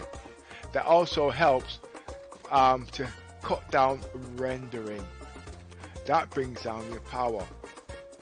Now there is also one other thing which helps a lot. I know everybody wants to play in 128 Hz and 60 Hz, but my best advice is to cut down in the graphics display to the lowest hertz possible. I've actually got my PC running on 23 Hz, but you couldn't bloody well tell. Look at that. You know what I mean? That's going to run in 4K, etc. That also cuts down your CPU temperature, cutting down crashes. Now, another thing I usually do, okay, going into the what you call it now, all right. You go into your graphic settings, okay. Well, I'm in 4K. You see where it's got full screen? Change that to no, okay, and change your full screen, change this one to yes. That switches it around, okay, so instead of it going through the graphics card or whatever, it's going through the PC. Okay, I prefer to put it on low because I've got a high quality PC, so the graphics doesn't go too much. Now if you look at my settings, okay,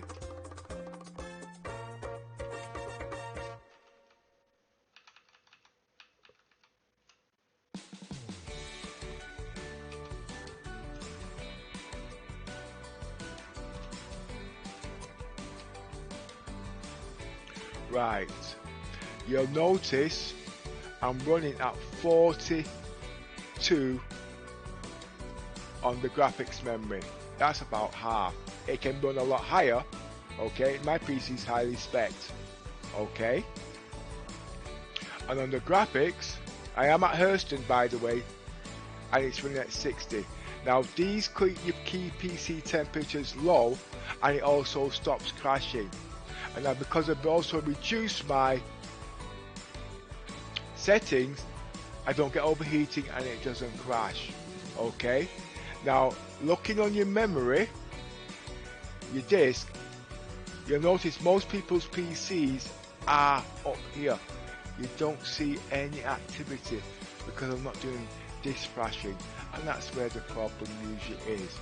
Okay, now I've not got paging file on because my memory is configured in a different way. So basically everything's going through the memory before it goes through the disk file for access and whatnot. Okay, and remember, turn your hertz on your graphics to as low as possible and you won't crash. If you do crash, that's usually because of CIG. I did say I was going to set up the details for you to show you how to do it, but I'll do that next time. I can play for hours now and don't crash. I also have SLI, which I do use, okay, but I've not had time to put that on because I want to be using that in 8K, you know what I mean, or bring the graphics down, right down to half of that, and then bring it back down. I can turn up qualities and get a better graphics experience.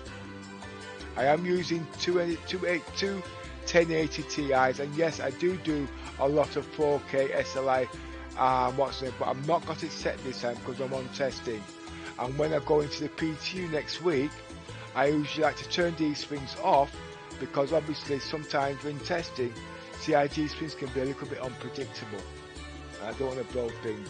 But I use this PTU to test my system to see if it's adequate, and when I come into the PU, I don't have a problem.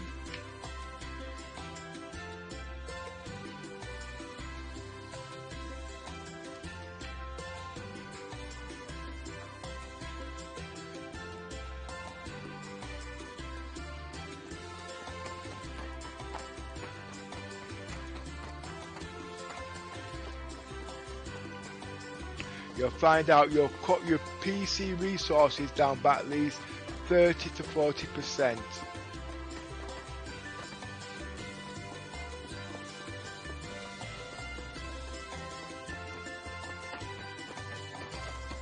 And it can be done up all. See, there's other things you can do, okay, but obviously I don't want to be going through all that right now. You can actually turn cores off.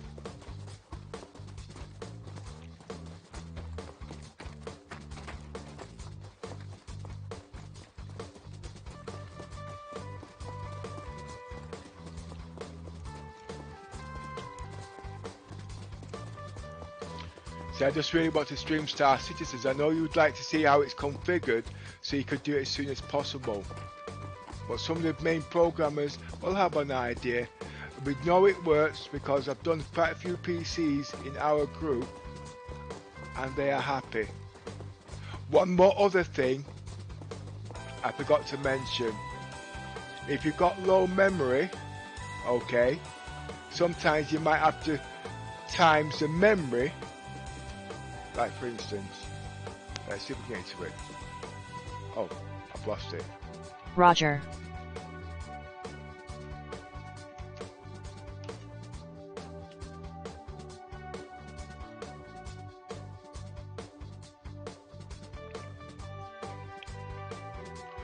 Now let's just say you've got 16 gigs of RAM.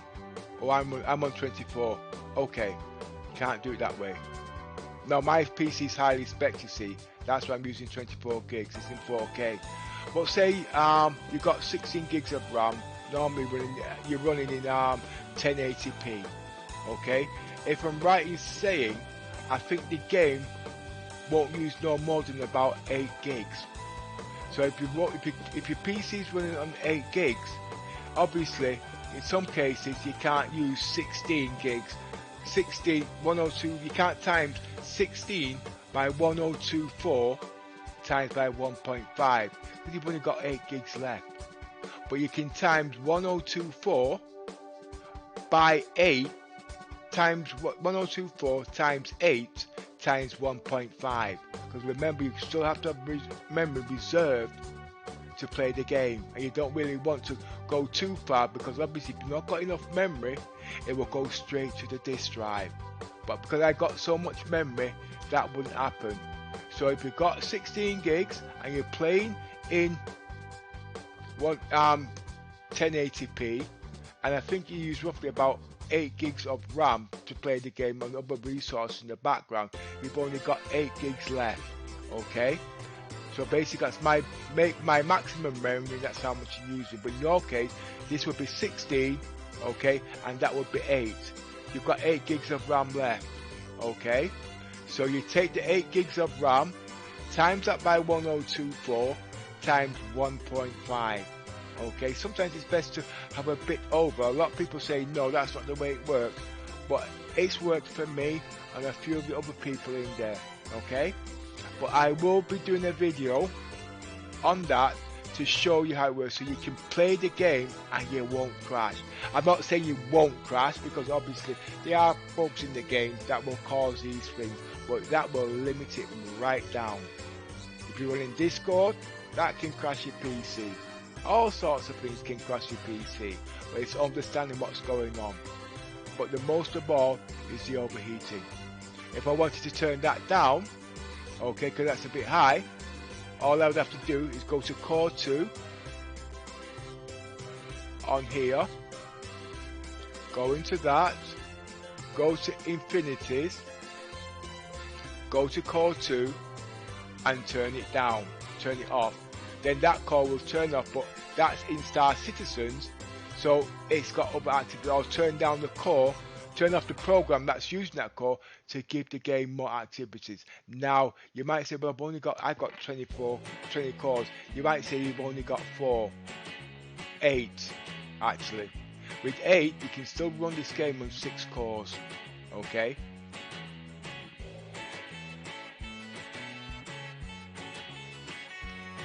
And that is a bit high.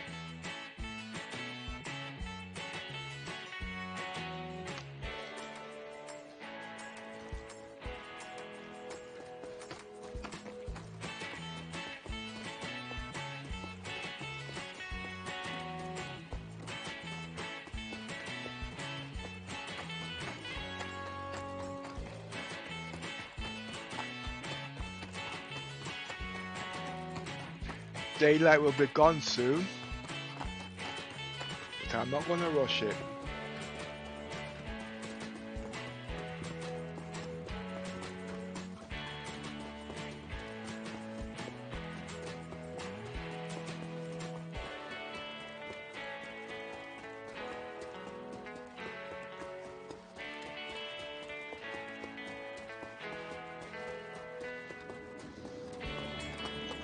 I'm actually setting up my ship for tomorrow's roleplay, you see.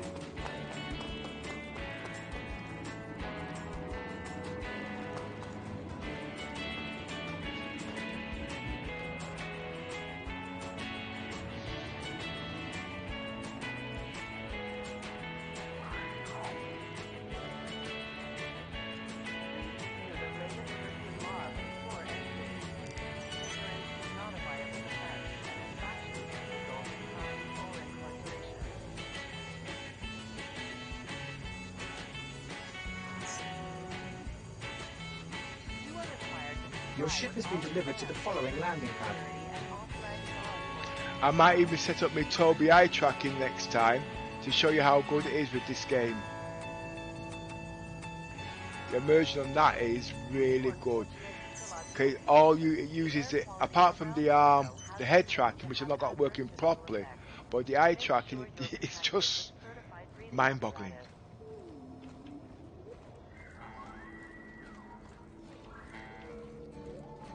So at the moment I'm using the mouse for my eyes.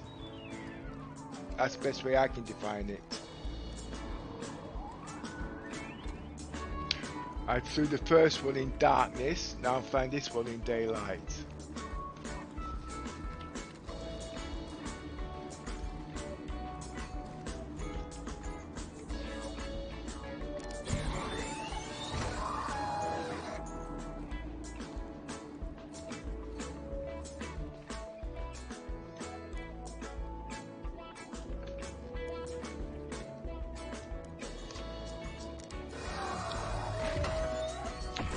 If you like what we do, please put a like, and if you want to subscribe to see more information in the future, please click on the subscribe button.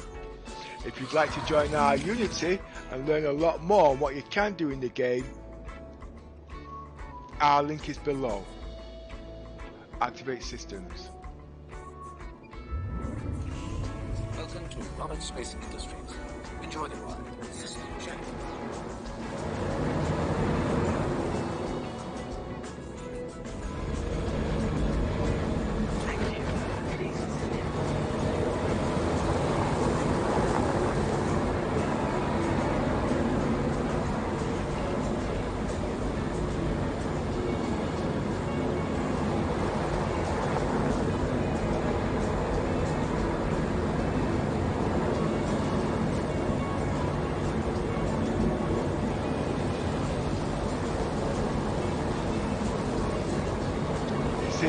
With iRetina, it actually follows you, but with mouse, you have to move it,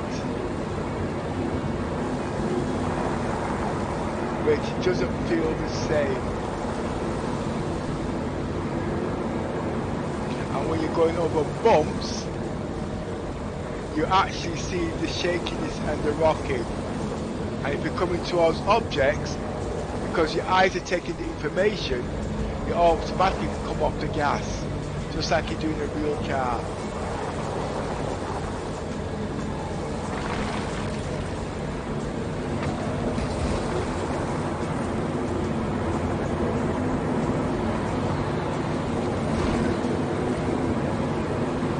Foot to the metal.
Right, now it's time to load the vehicles. Engines off. Engines off. Power off. Weapons system is off.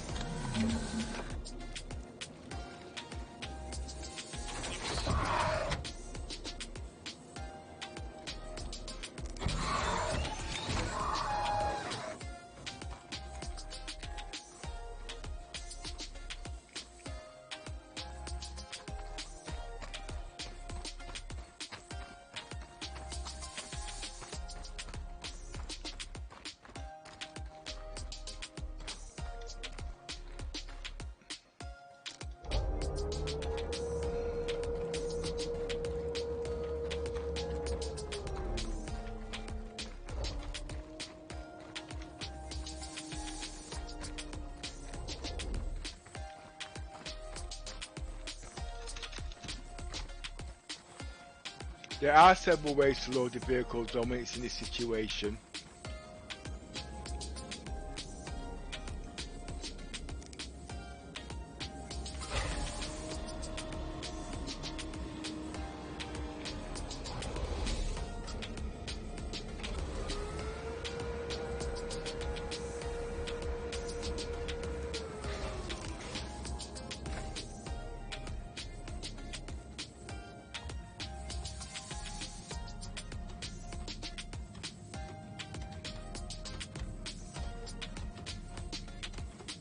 Now this has put me on the top floor.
Engines on.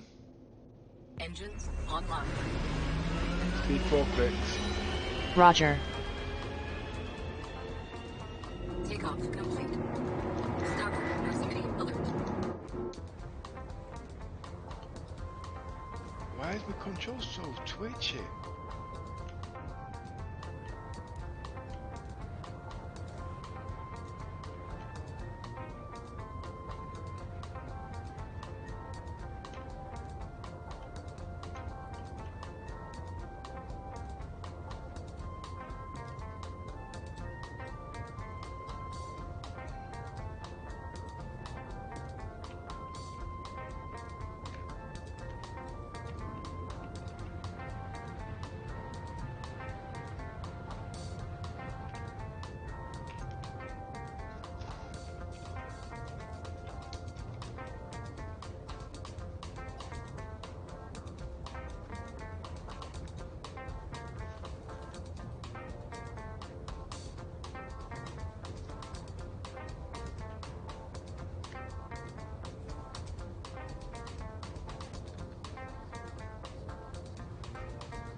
Engines off. Engines offline. Power on. Weapons offline.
Wrong way into it. Ship's that way.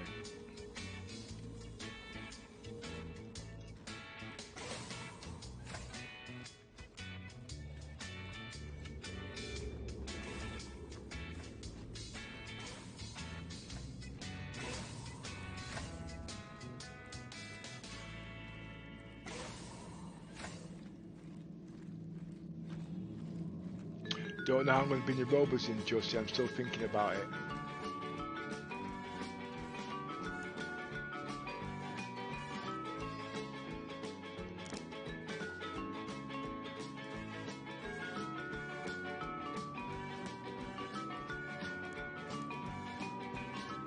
Activate systems. Anvil Aerospace. All systems online.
Engines off.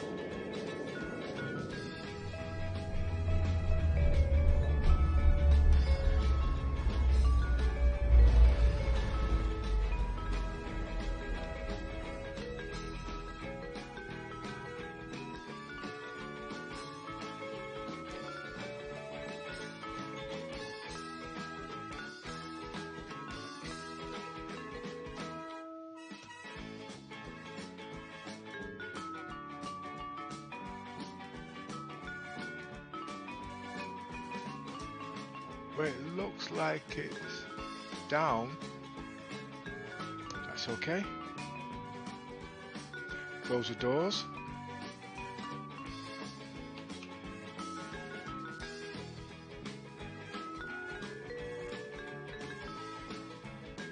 Exit the seat.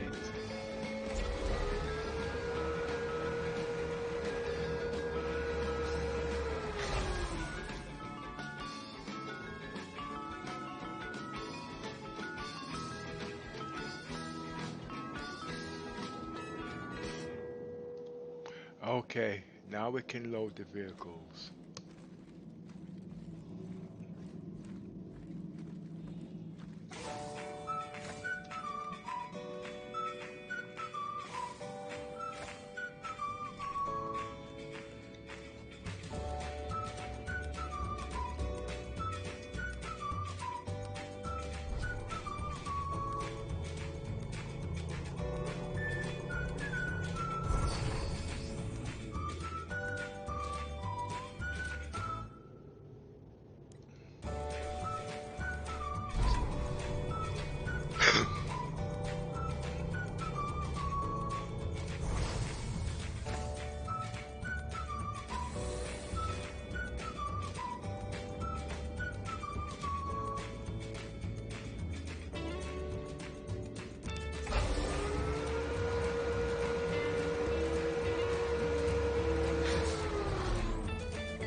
Yeah, that should be okay.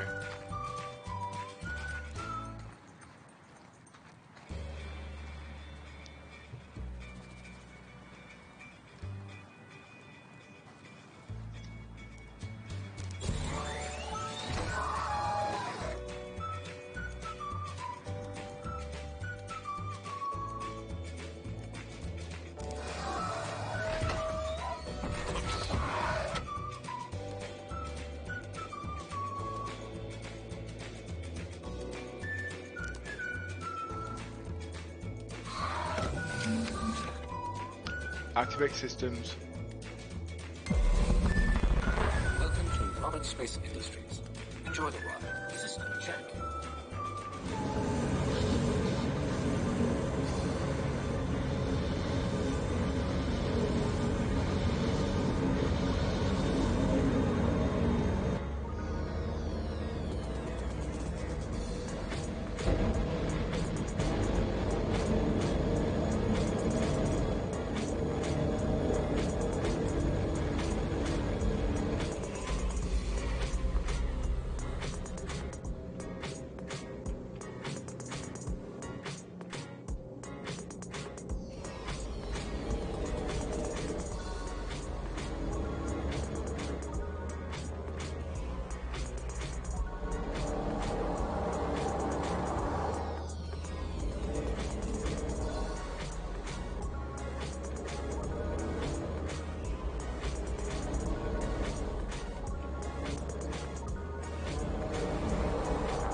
I know what you're thinking. What's Pepper doing?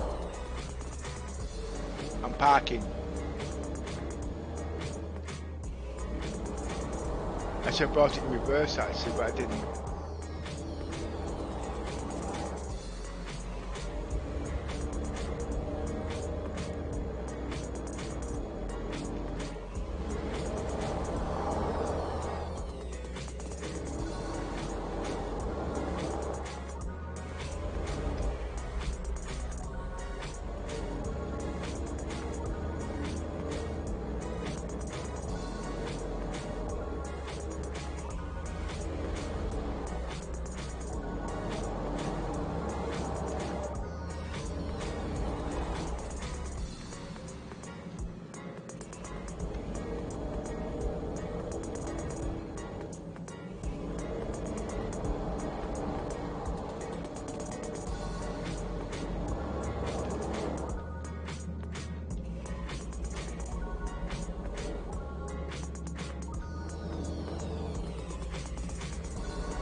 I'm rushing now.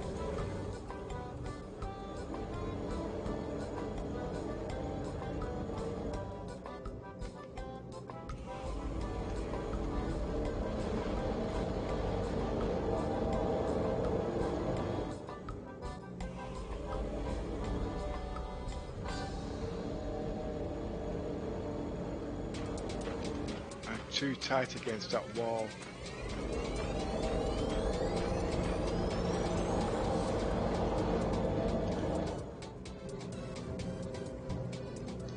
See if I can move against the wall.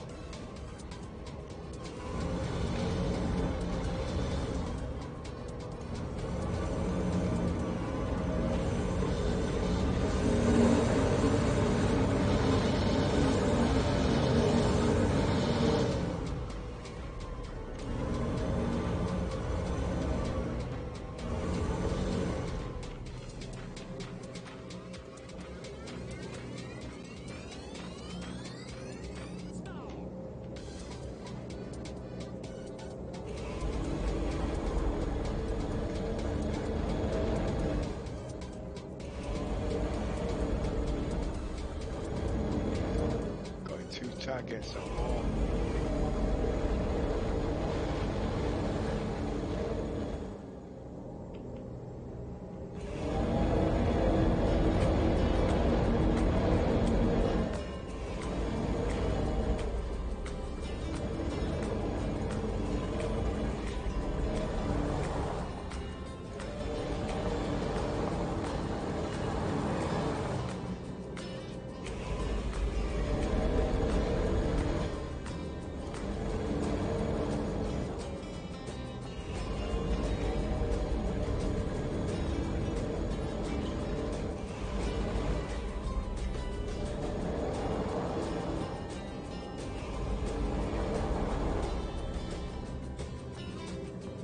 Reason being, if it's too close against the wall, I can't get into that door, you see.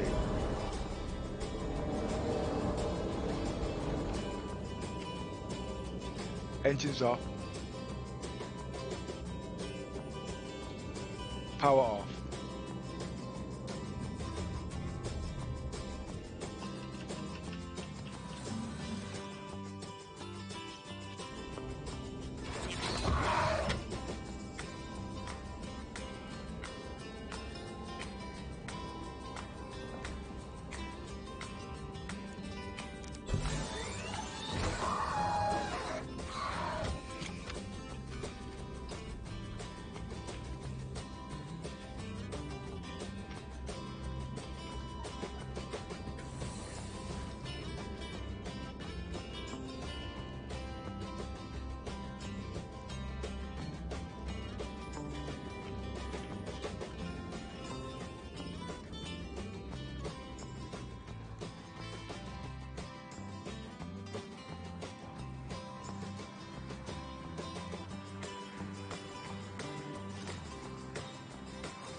I should have bought another vehicle. I can fit 3 in here easily.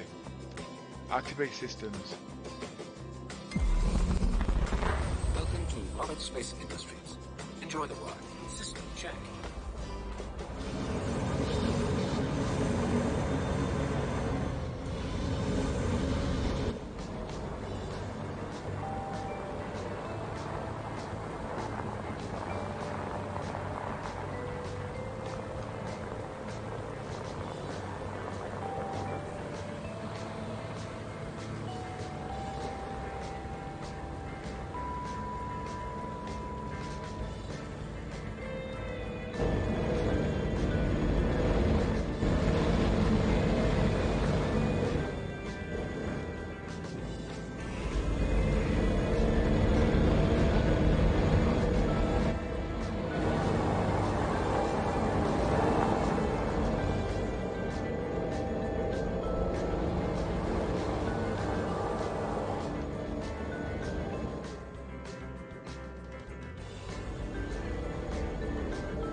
Are you still at Hurston? Yeah.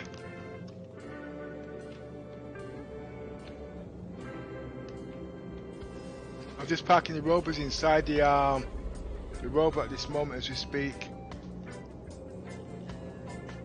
Okay. Engines off.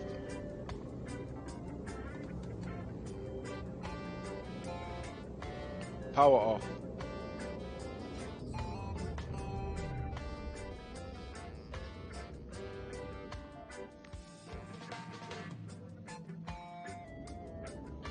Engines on. Power on.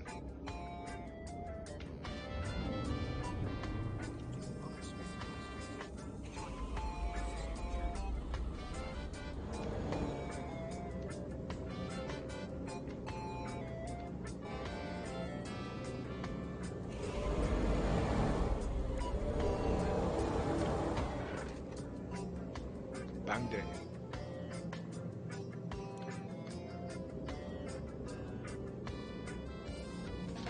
It's not agreeing.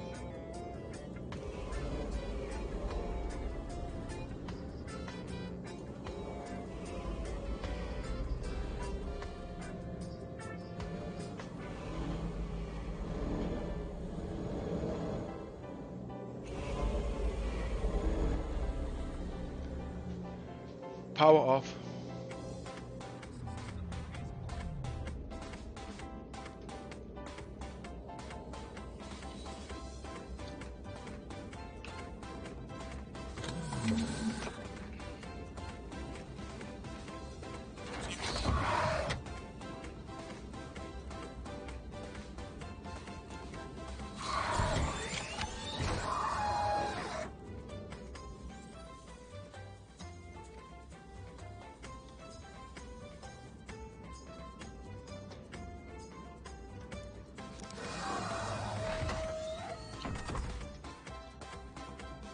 Got me 2 rovers in, and look, bags of room.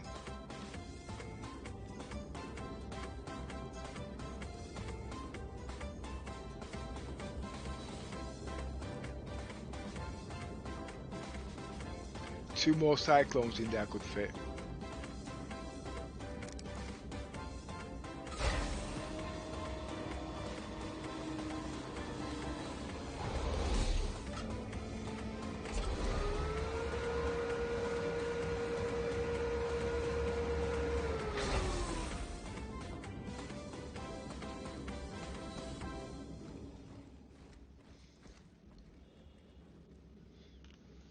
I could fit a whole workshop of cars in here.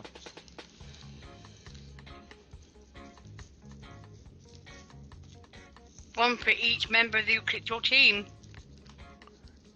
Well, there's not one there for you, then, is there? Not very nice, is it? Right, now I'm going to get the tools in here that we need.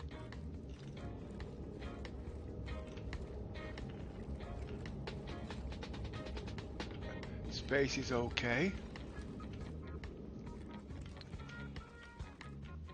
That should clear its physics grid. Nothing's moving.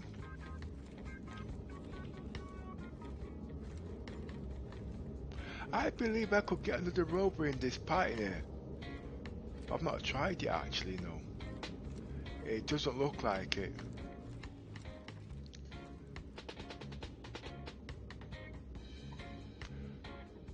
That back one there is dancing.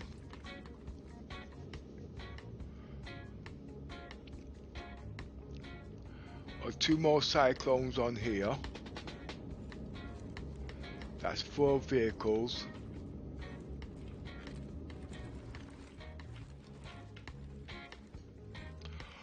Or whatever small vehicle I want to put on there. I don't think I could put another rover there because of the height restrictions. Lights on.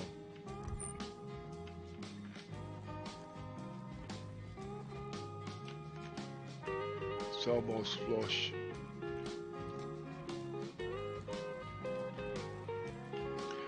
I would say I could get another cyclone in here. 2 cyclones, 3 cyclones, possibly 4 cyclones. But then again, that'd be space waste and inconvenience. So I'd have to park it the other way, but if I did that, I'd be blocking that access. And I don't want to block that access for emergencies.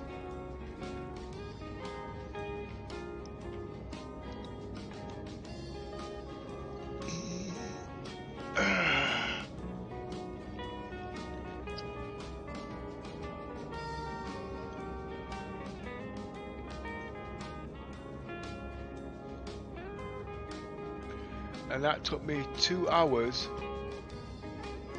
to get the 3 vehicles out here and loaded. I can't remember how long it used to take me to load the starfarer. It's been such a long time. Those were the glitchy days though. Now I've got to report to medical bay.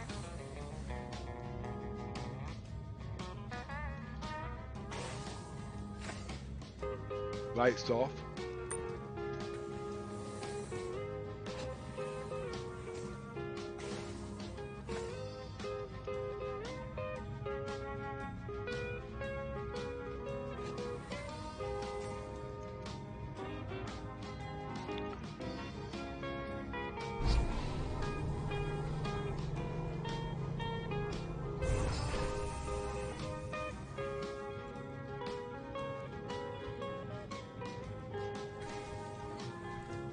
See if I had any injuries.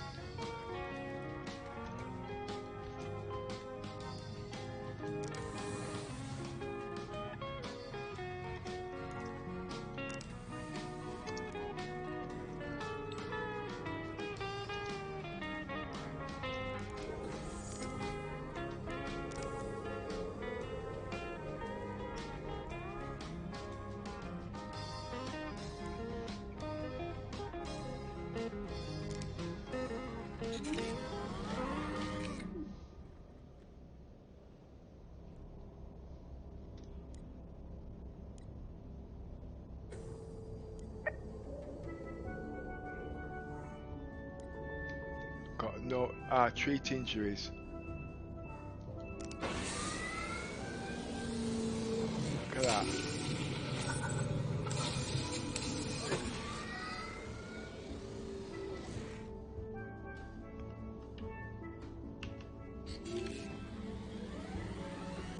Fit as a fiddle.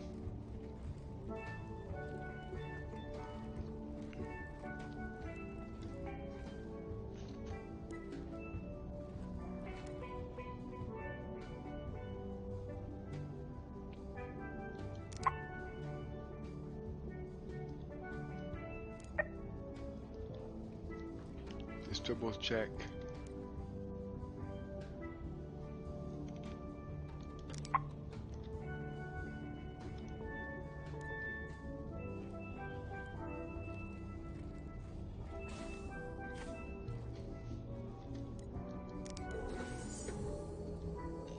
I think that's a bit glitchy, that I know. Right, where should I put my tools? No, let me get the ship somewhere safe first. Well, let me take my tools out here.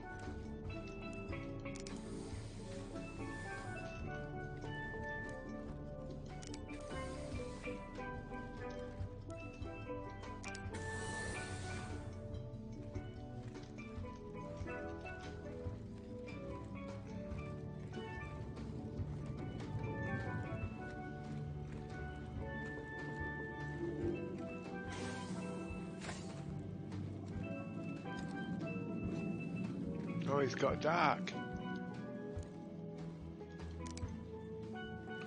So the cycles every 2 hours at Rover when it gets dark. Or is it every hour?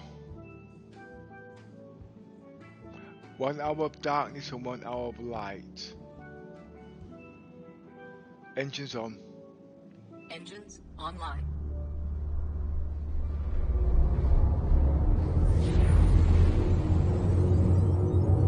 Takeoff complete. Full speed. Roger. Port proximity alert. Raise landing gear. Roger.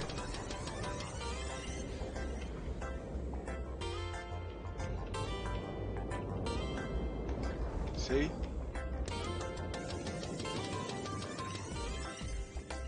And to sort that problem out, I can't land at stations.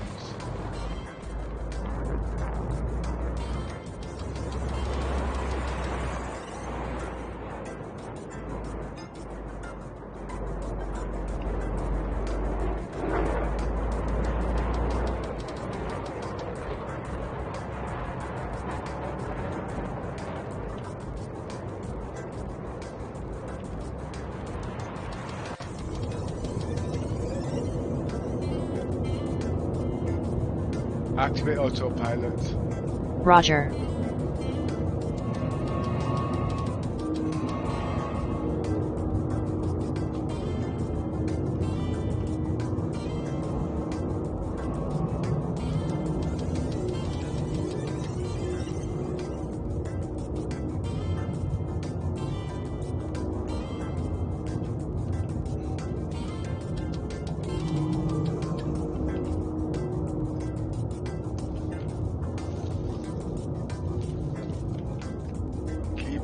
Very clear. It's not even the keyboard. It has to be the joysticks.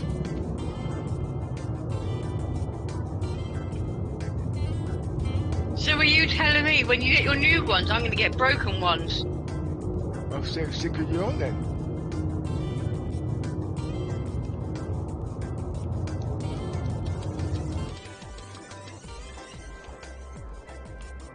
You already know what the problems are. I'll show you what it is.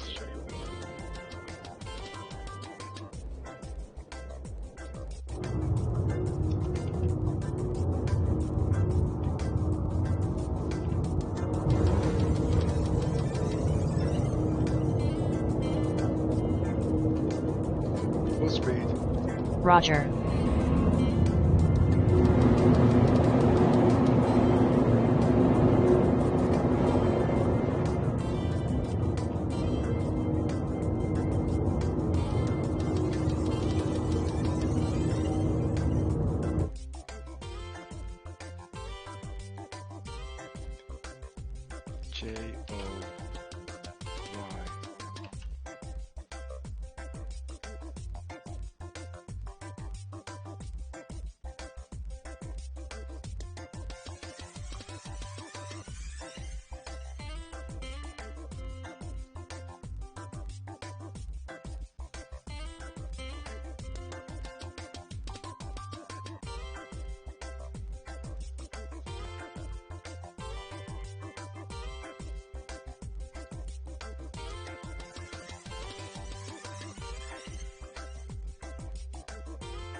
Something's interacting.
That's one.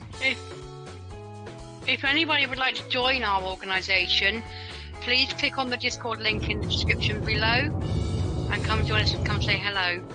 We don't fight, honest.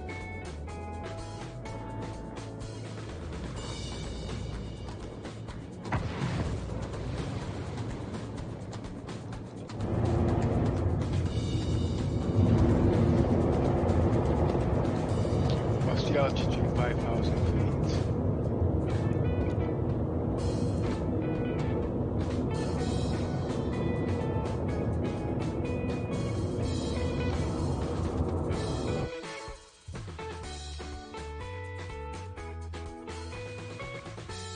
Next joystick.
Problem fixed. No, it's not. Yes, it is.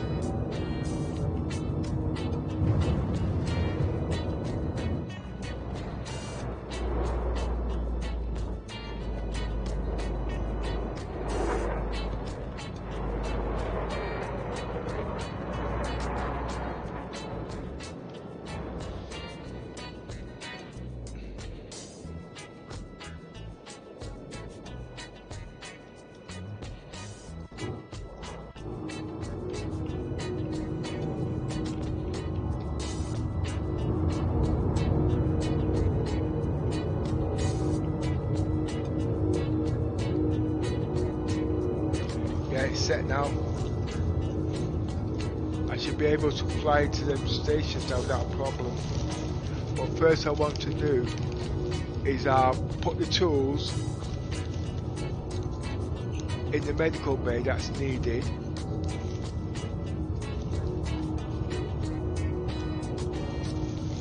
And also tools in the engine bay.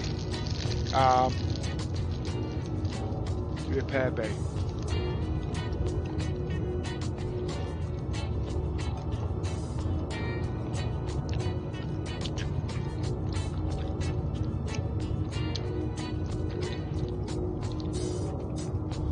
I've got a steady climb of 10 feet per minute, so it says, or 10 kilometers or whatever.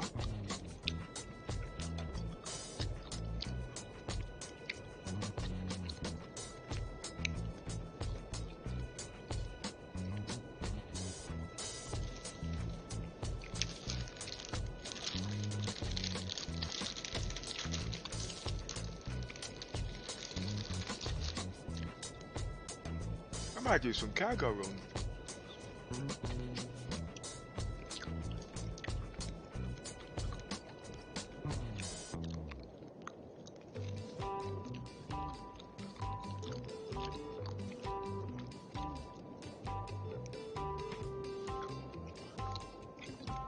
I do like that new Carrack, you know, the executive model. But what I've heard, I don't actually agree with the way they've implied it.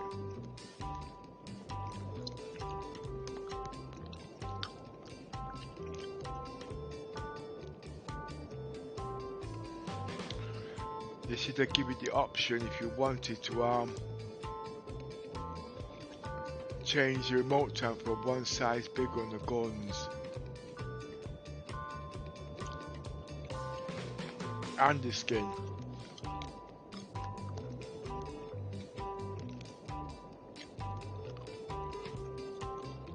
So then the skin would have been free and then you'd have been paying for the gun. They should have done it that way.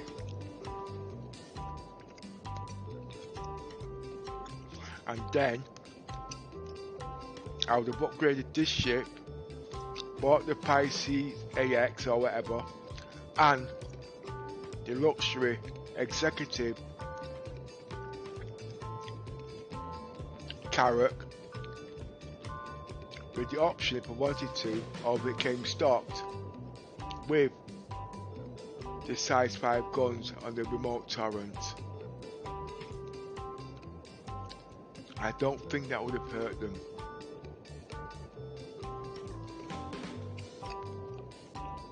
Because that would have cancelled out the skin even if they charged more.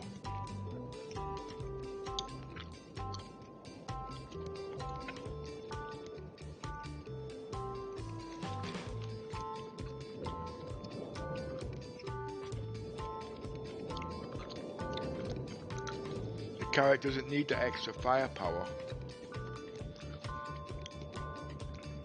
But then again, it's got no size 5s. I do enough with size 5s actually on that remote torrent.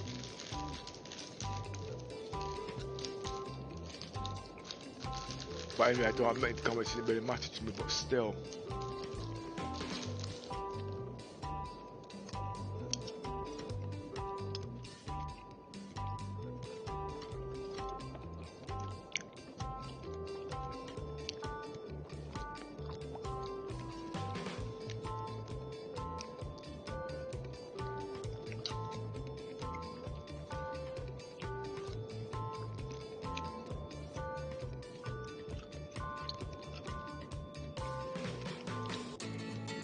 I might have even had 2 Carracks because of it. Because I'd have kept the executive model and I would have upgraded the other Carrack at a later date if the ship came up. Looks like I would have done with the hammerhead or them other double ships I've got.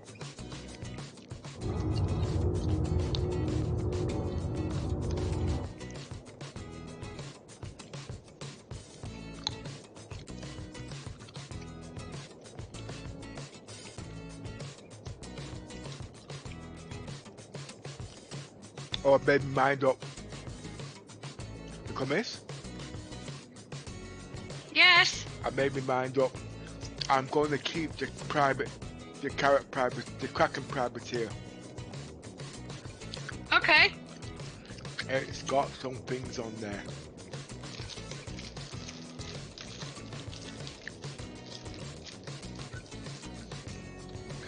That is going to actually be better than the normal one, because at the moment everybody's looking at the size of the Kraken cargo bay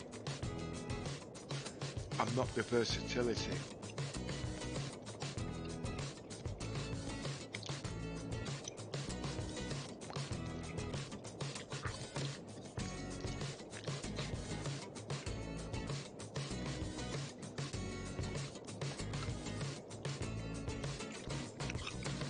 And the cargo drop is not that much.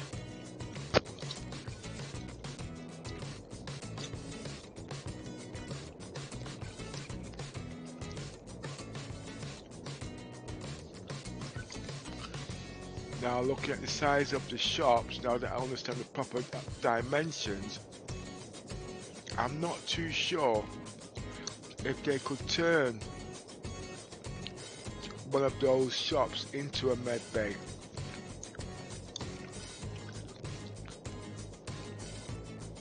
If anything, if they can't muster the size, it would be the it'd definitely be the flexibility of one of the repair bays in the Kraken. But to tell you the truth, the repair bay in the Kraken is a big monstrosity.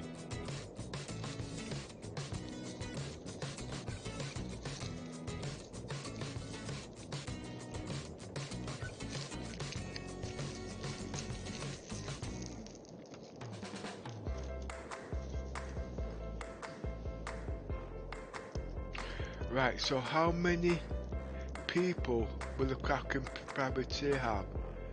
It's going to be about 30, isn't it? 10 shops. That's 10 pirate beds for that. Right. You're going to need 10 for the crew members. That's 20.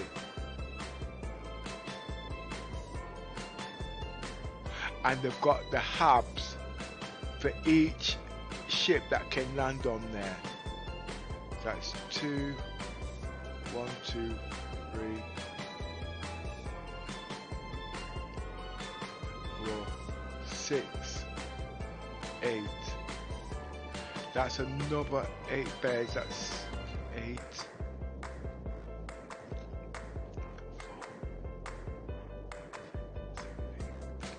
8. That's about 30 beds the Kraken's going to have.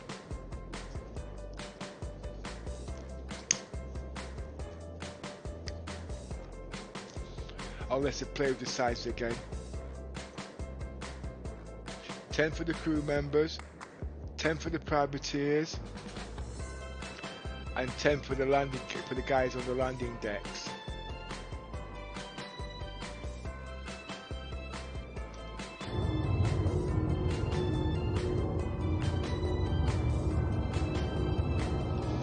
Damn shit's not flying.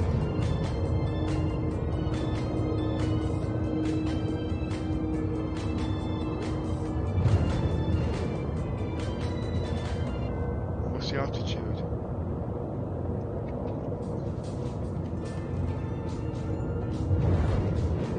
Activate autopilot. Roger.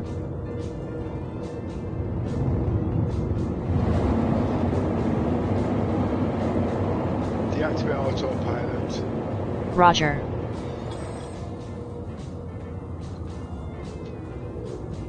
Now, why?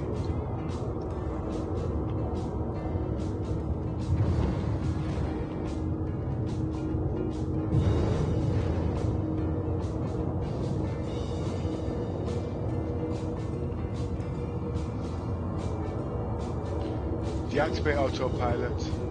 Roger. I have to.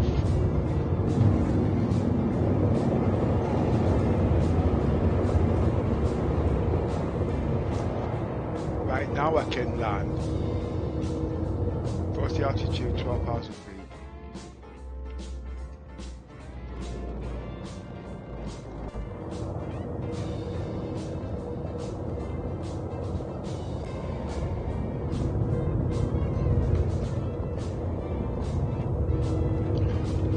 What's the fuel status? I've got enough to last a lifetime.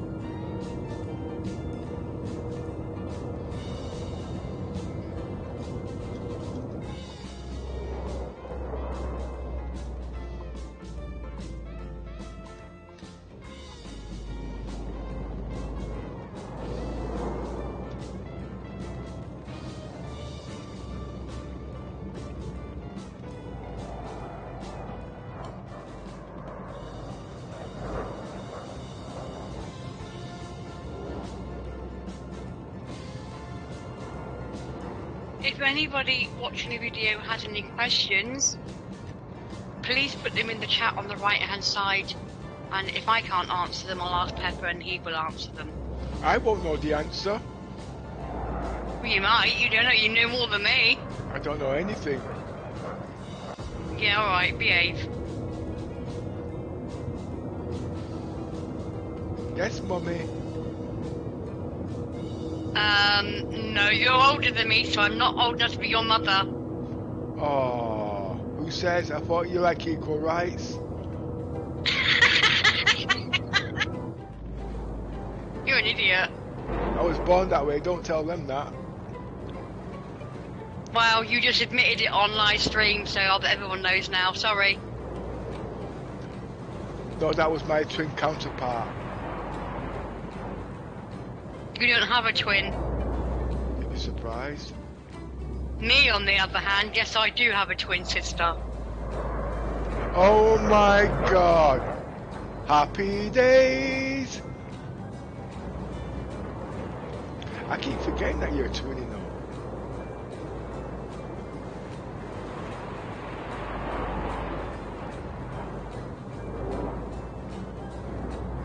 Identical?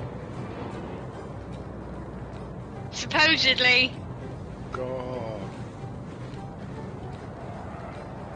So you both got the same brain span, yeah? Why? What? I didn't say anything.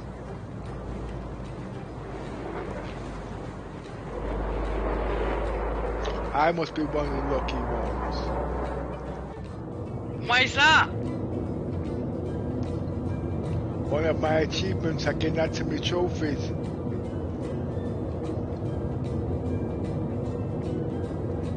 What? Having twins? Now to tell you the truth, I don't think there's any twins in my family, you know. Only my cousins, etc. No, I'm thinking about it actually. I don't think there is.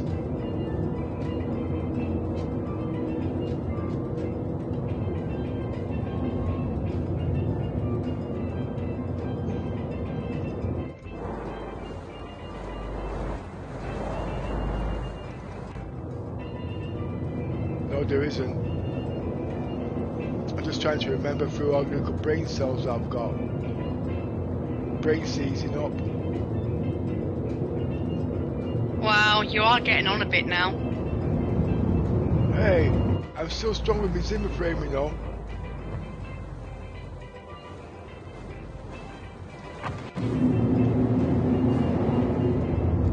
I was told once, if I start walking around with my Zimmer frames, the women will flock me down like nobody's business. Because as far as I'm concerned, I've only got a few years left, and all they do is count the pound signs. I'm gonna hold the two Zimmer frames. I'm gonna walk Brock up. I'm saying nothing. Yeah, you're counting them already, aren't you? You're gonna be fighting them Me? off. No. You're gonna be fighting them off soon. All them boom there knocking at my feet. Dropping dead, you mean? No, and the funny thing about it is, 50 years later, he says he's not snuffed it yet.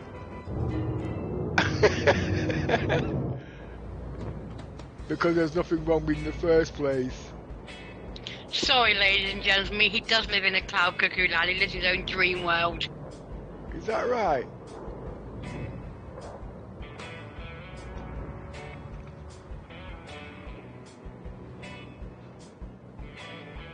And come on, ladies. Any female game players out there, come and join me. Pretty please, because I'm the only female that's actually active in this org and actually play the game with an emblem. So come and join us. We got to do with some more female help.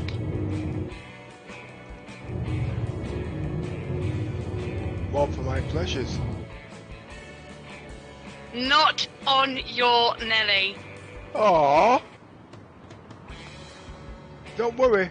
I've got my Zimmer frame, so obviously can't do much if I've got a Zimmer frame now, can I? I have to back up more Zimmer frames actually. Lower landing gear. Roger.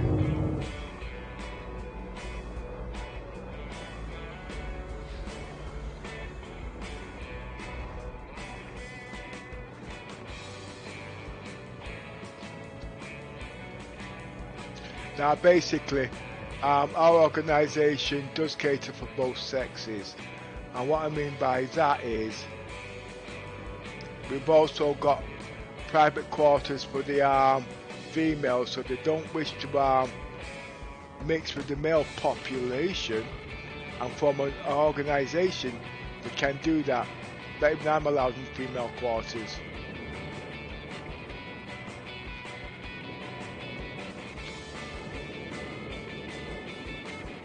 What goes on in the female room stays in the female room.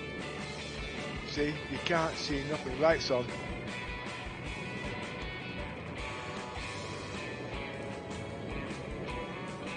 They do need to fix these lights.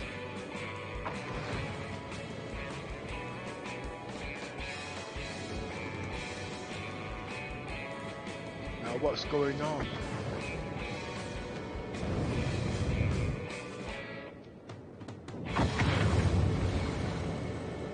And we are a multinational organisation, civilian, not military. But we do have security in our group.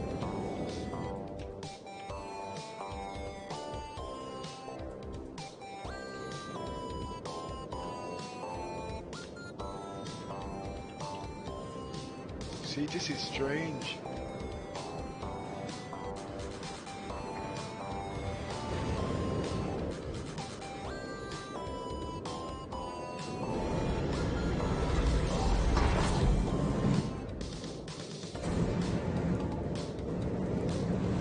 I didn't crash.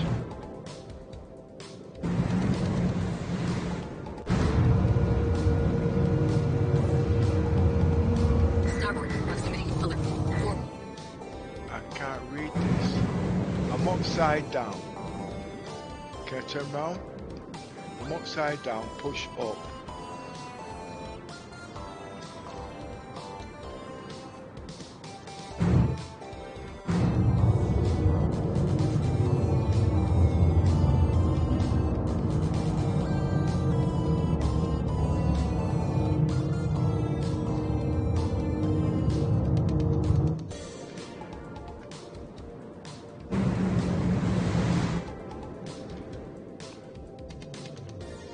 Push down.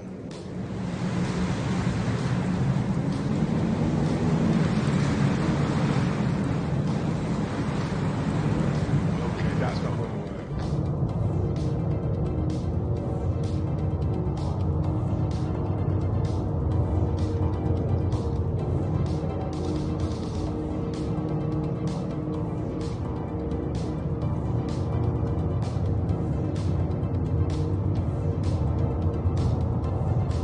Base landing gear. Roger.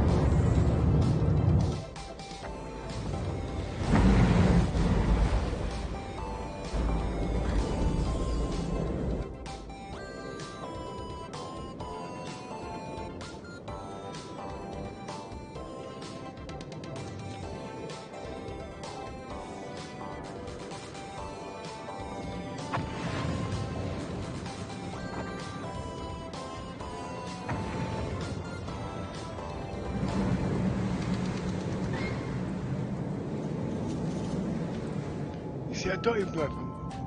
Ah, okay.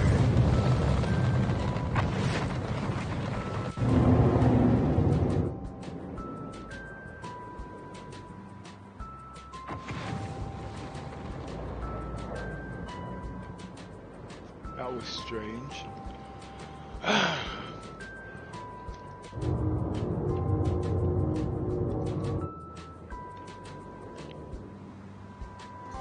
Well, what do I do now?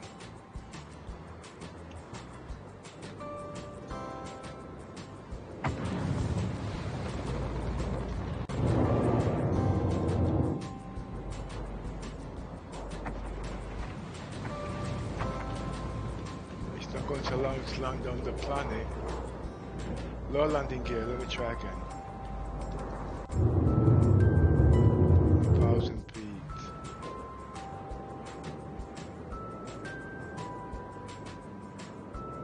Speed 3 clicks. Roger.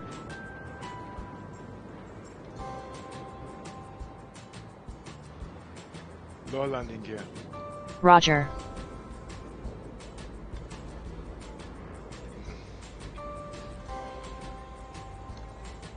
Landing gear deployed. B5 clicks. Roger.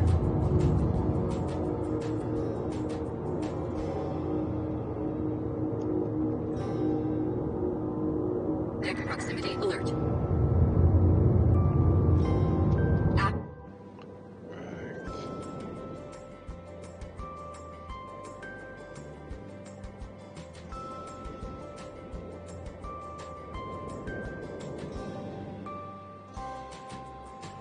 Engines off.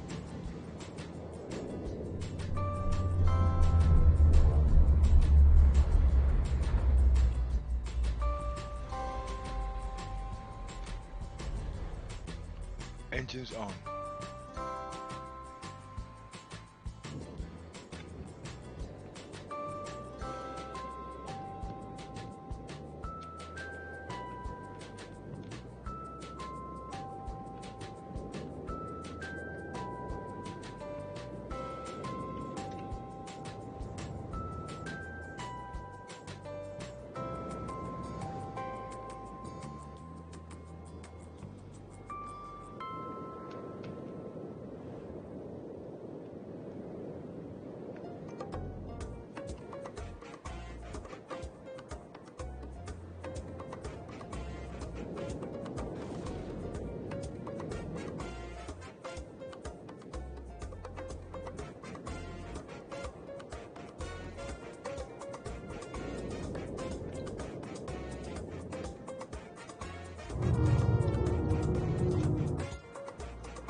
Engines on.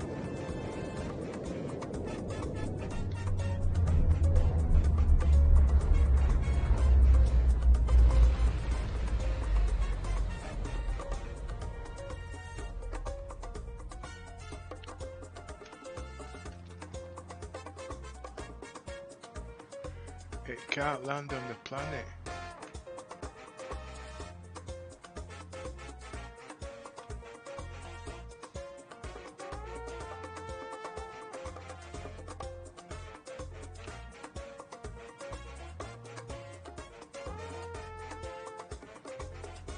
It could be a dead server. Let's check.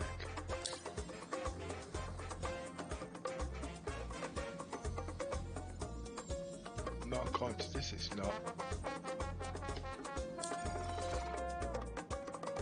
Engines on. Power on. Engines, power, anvil, aerospace, all systems online.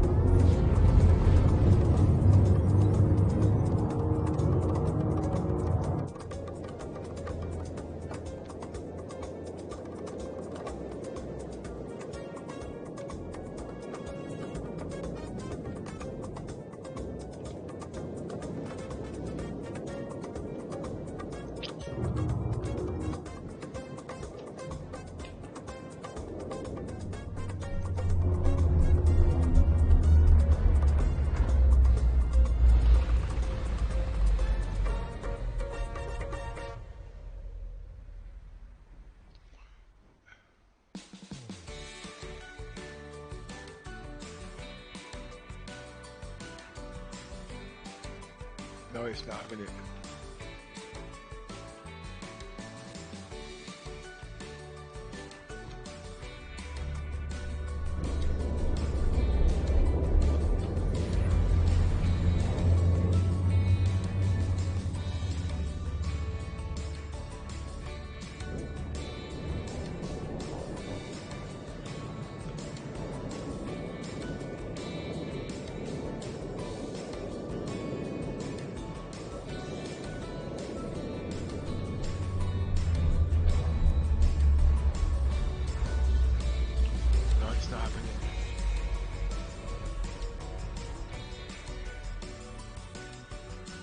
If anybody watching this video doesn't have a Star Citizen package at the moment and actually wants to join the game, I have put the Rover Space Industries website in the Discord on the right hand side in chat. If you enter the referral code that I've also put, you will get 5,000 AUEC to start, and if you use the referral code you'll get a further 5,000 AUEC, so you will start with 10,000 instead of 5,000. You don't need to buy an expensive package, as we have 99% of the ships that you can fly in the game. So if you want to come and join us, click on the Discord link and you can use any of our ships. Raise landing gear. Roger.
have members who are willing to train you in whatever role you want to play. We don't throw you at the deep end. Yes, we do. We do actually show you how to do things, how to EVA, how to do other things, how to do your PCs so they don't crash in the game, such like. We just do everything right from scratch. Can you show me how to eat? It's not in game yet. No, it's not in game yet, but you make enough noise on stream when you do eat, so no, I'm not showing you that one.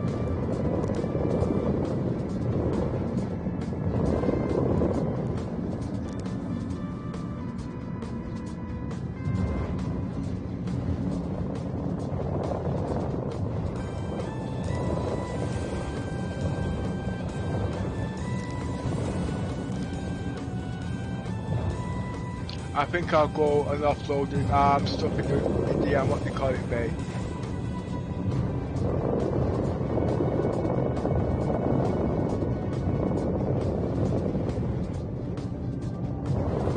I think it's on the next floor.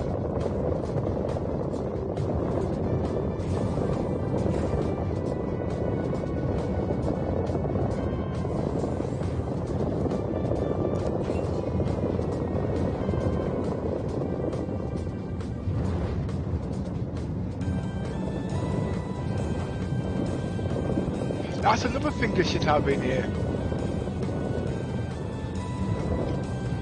They've got they've got the captain's chair table in here, yeah? Now, yeah? Why isn't there a chair for the person to sit down with you having a good chat? I've forgotten that. Ah, they've got a chess table. I need to teach my daughters to play chess. It'll help her brain develop.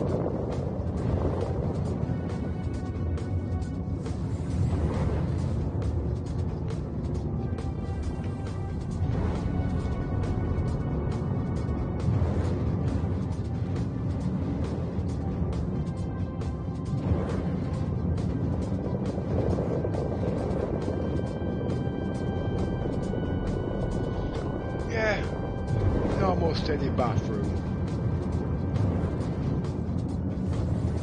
Could there fit a double bed in here? 6 foot. Not really. They could have done, but it would have caused glitches.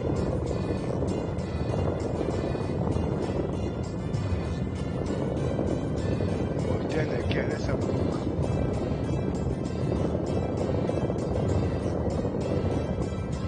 No, there wasn't enough room.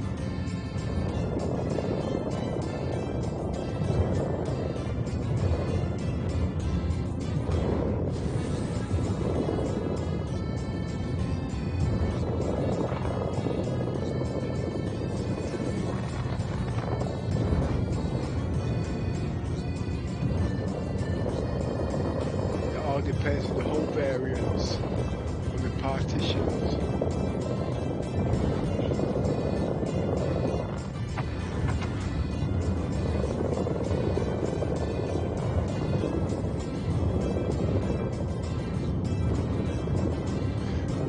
These are the whole structures, I presume.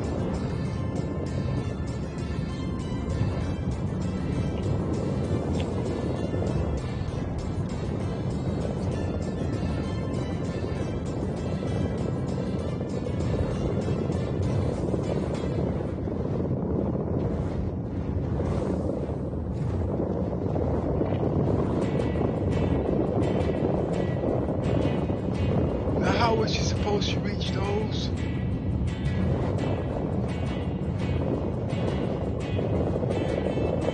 Jump up in the air? Look on the floor. Ah! They've got fire extinguishers in the quarters now. Okay.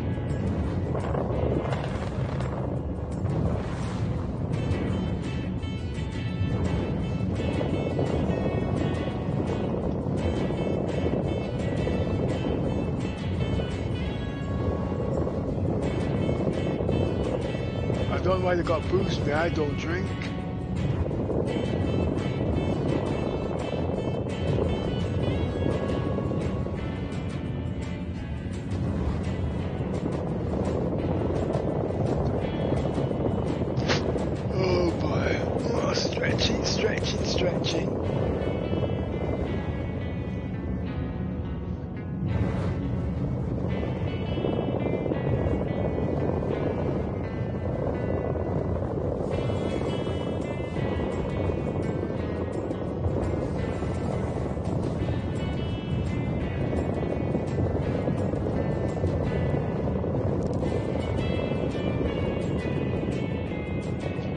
try and open all the doors and leave them open.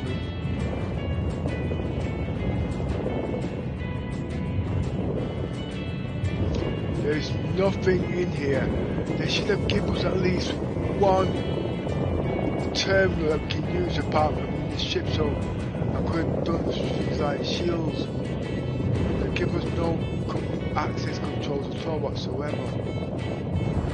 That's sad.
Log out and back in. I'm not logging out, I'm just walking around. I can do. If I do log out now at this stage, I won't be logging back in. I'll get something to eat. I've no breakfast all day reading Star Citizens. Oh, do you want a violin? If you've got one. I'll bash it over your head. Might rearrange certain parts, could help.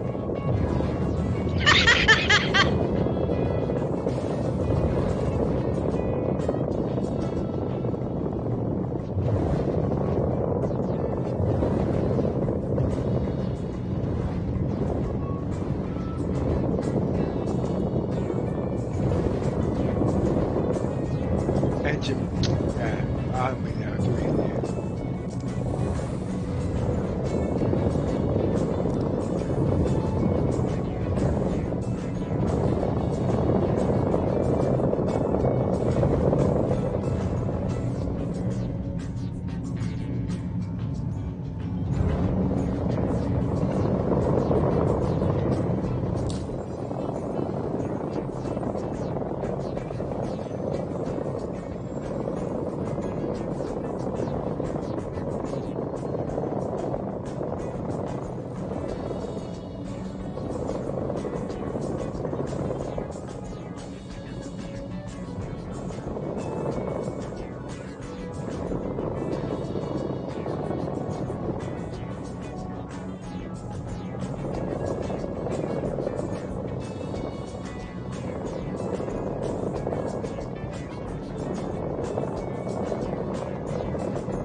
doing there now? Look at this. What's that? 1 minute.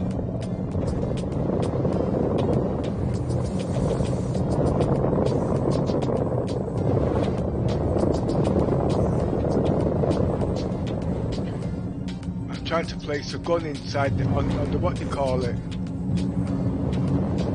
Yeah, I saw that.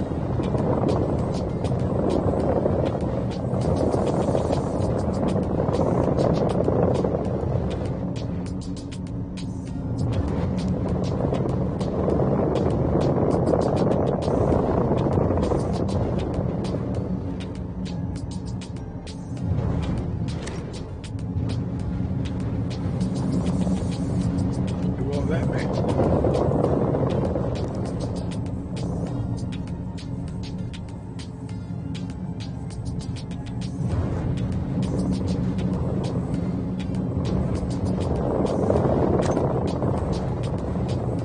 Done it.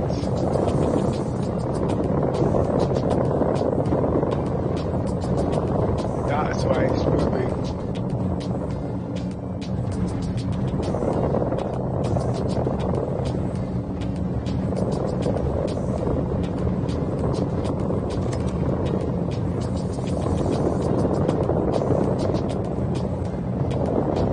It might be because the ship's moving.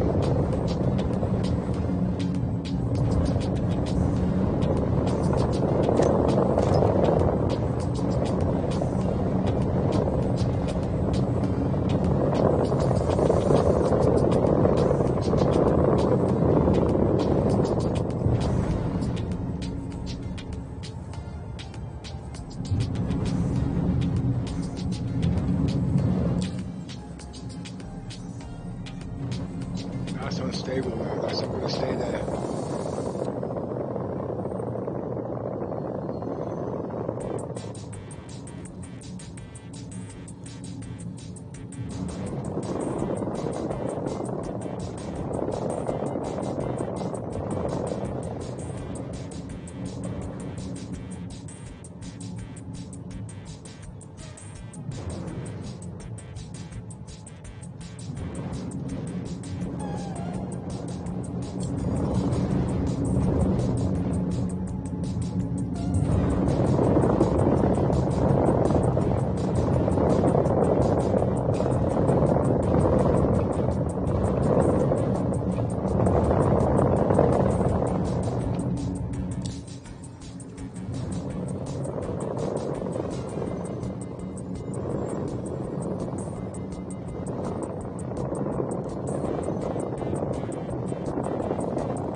No, it's not stable.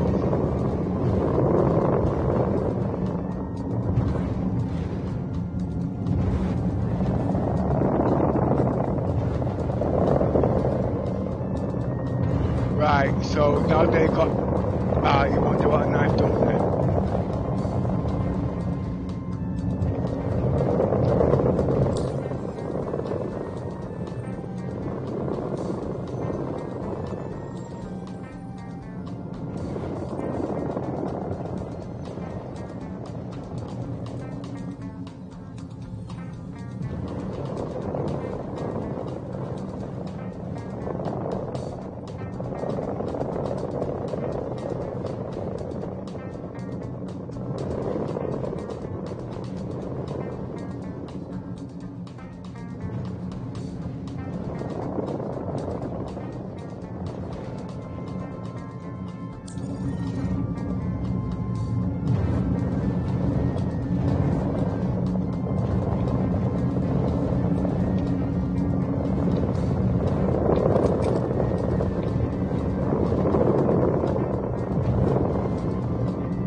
got a flare in here. He's got a knife there for the sick people.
That's something else they've not got in their shelves.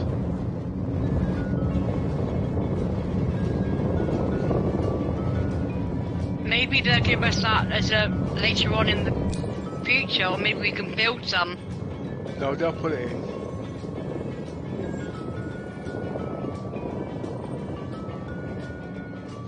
Don't give us a rush job in the last few minutes, you know what I mean?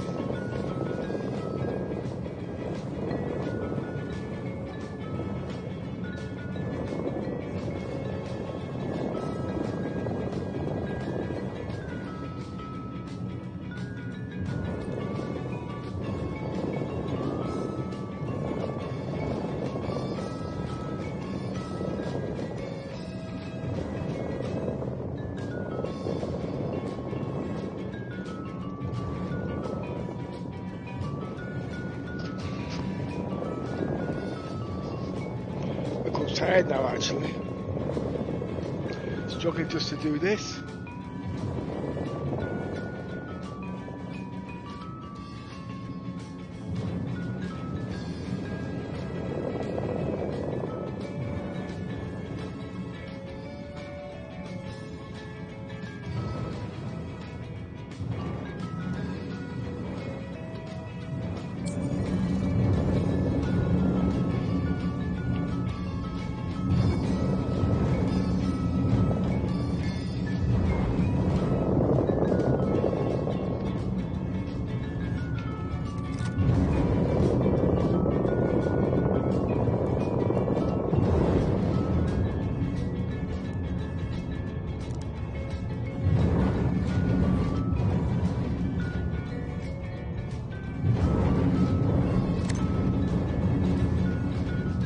Throw things.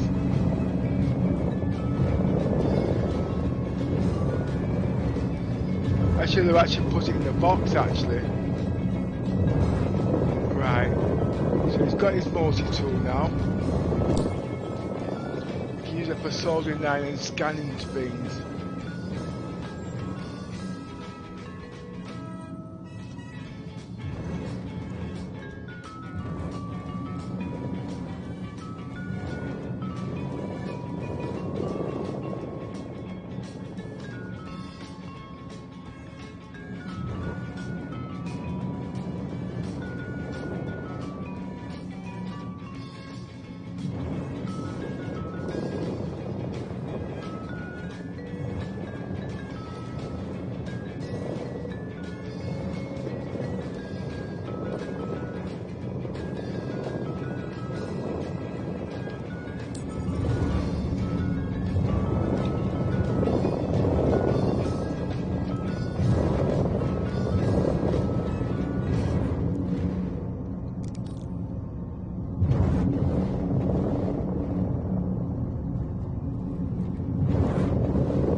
The knife.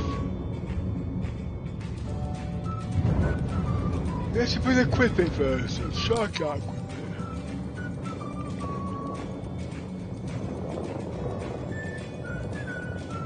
What was that last thing you just placed on there?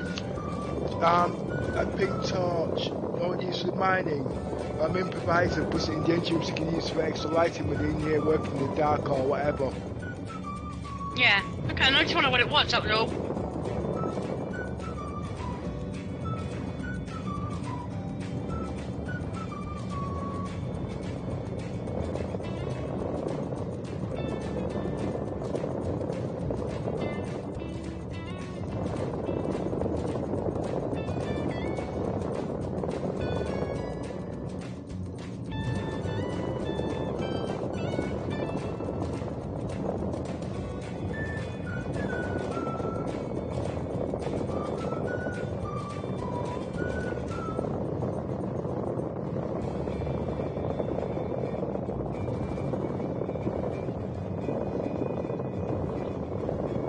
It must be a number you press.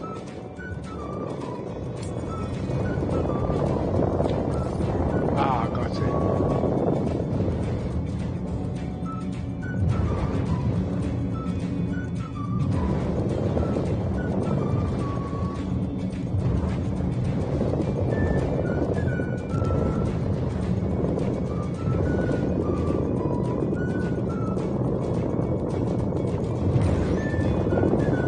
That looks very menacing.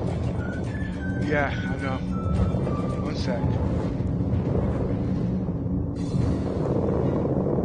That's what I'm saying, what it can implement at the end of the day. You know what I mean? That's why we know we can't do nothing against it now, you know what I mean? These sort of things shouldn't be exploited to the youngsters at the end of the day with the reason.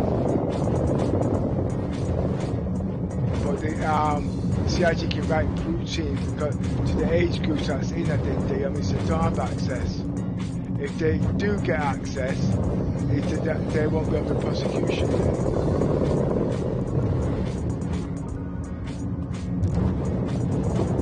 But at the end of the day, you must remember the game's in alpha, so they can't put age restrictions on there. That's the sad thing. They can do it if they wanted to.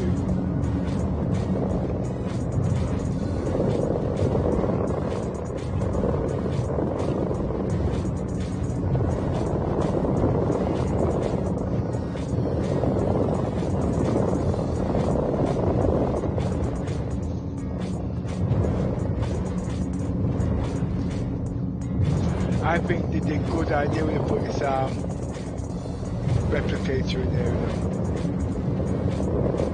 Yeah, I would agree. The reason Pepper is putting all these tools in here is the knife you could use to actually open wounds to make sure you get everything out, like bullets or whatever, and other bits and bobs. So the tools you can use to scan and all sorts of type of things. So you can use these tools in the medical bay, and that's the reason why he's put them in there. But this is the engine bay, engine room, not the repair room. These could go in here too. Oh, sorry. No, it's okay.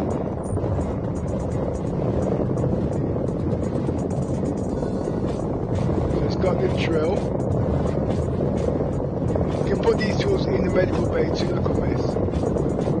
Scanning tool, light, knife, drill, battery chargers, ratchets. Well, the flare, I think, would be quite a good thing to do, because if you, let's say you lose power and you're trying to operate on someone, you could use the flare for light. Yeah, I put one So in you can there. actually carry on seeing. Yeah, I put one in there already. Then you've got a generator underneath here, must be 12 volts. But in other countries are different sizes.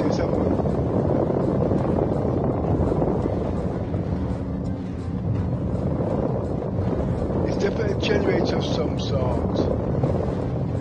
And then you've got a bag to put upper arm scanning tools in there.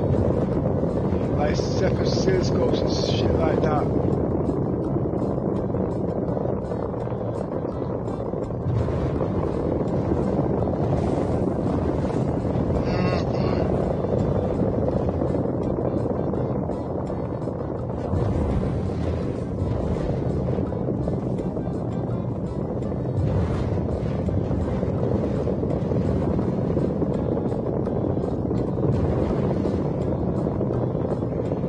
know what? I bet you.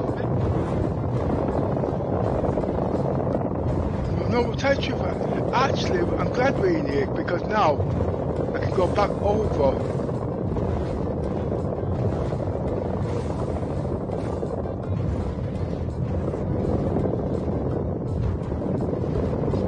I want to look at something. The engine room.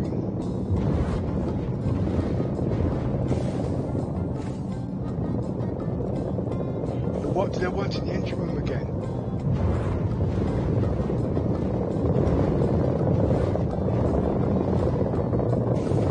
Oh no, the back lift at the engine room, that's what.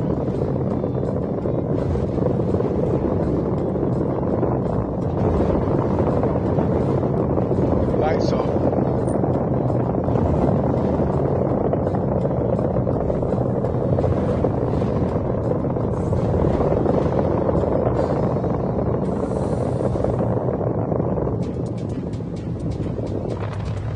Yes, that's why they couldn't do it. The lift is open.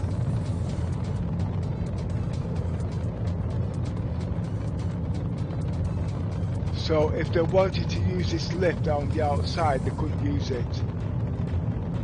They had. So I was right.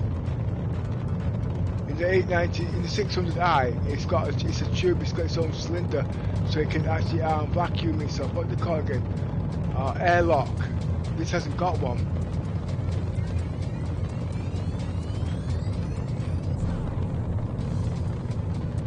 And that was the problem.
Around here, where they messed about with the shapes, it was supposed to have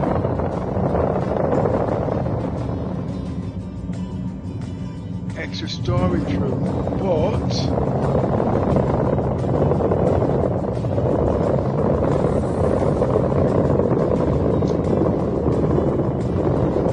that was the cargo, that was the lift to bring the cargo in. Now, by rights, when I read it, what I thought they was going to do is going to make it big enough so we could fit a stretcher in here, you know, to take the people to the sick bay.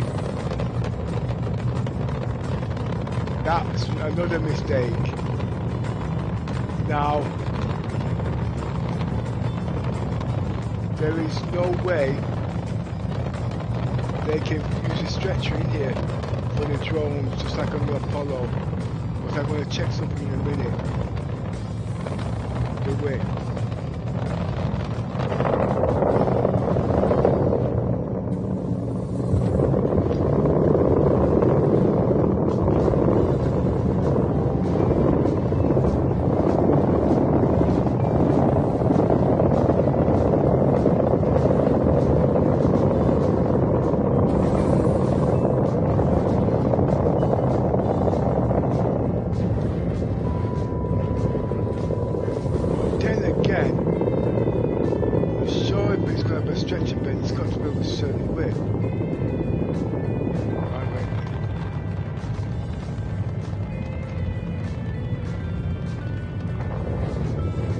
No, they will. No, they should be able to get in that. Yeah, they will.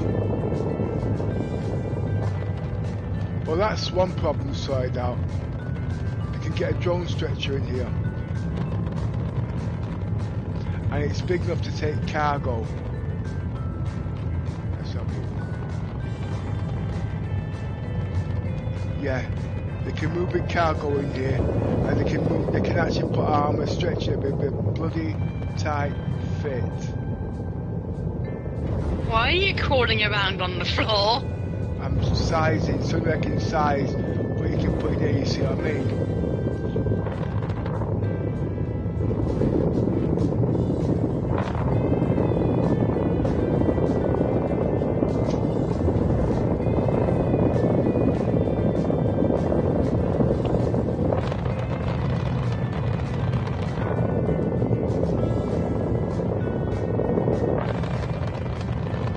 Doors are actually wider than normal, so 24 times 24 is 48. That's bigger or longer than 1 meter. The stretch will be more than 36.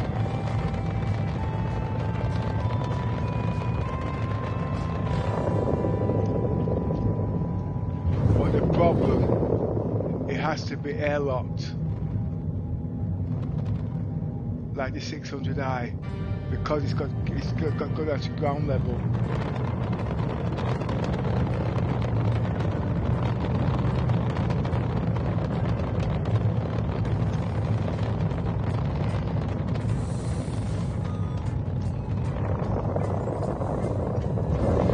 And there's space behind the lift.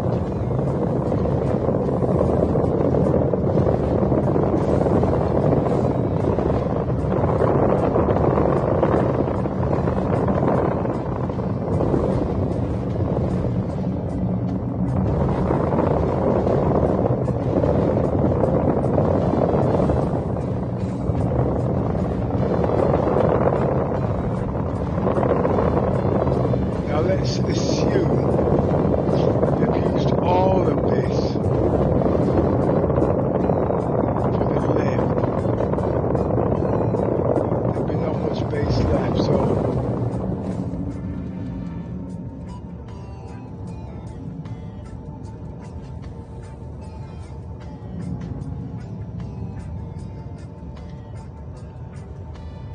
why not panels used for?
the problem's the guns. That's why they couldn't work out the sizes. When they put the guns in, they forgot the guns can rotate 360. You get what I mean? If the guns turn round, it would catch. And that's where they had the size difference.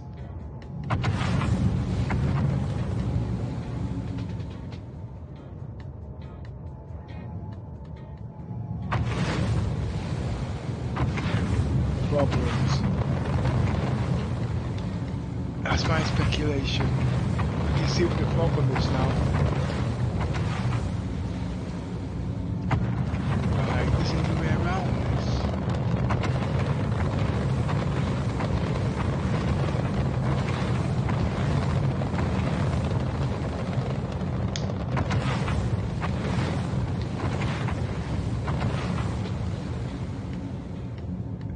Now that was because everybody complained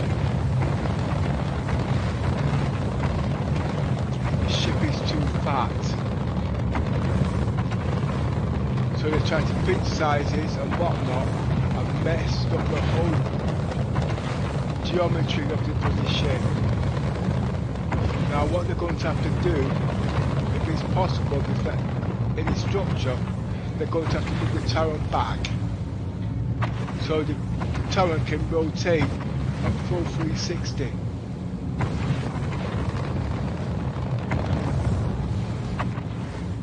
But what that's going to imply, I don't know.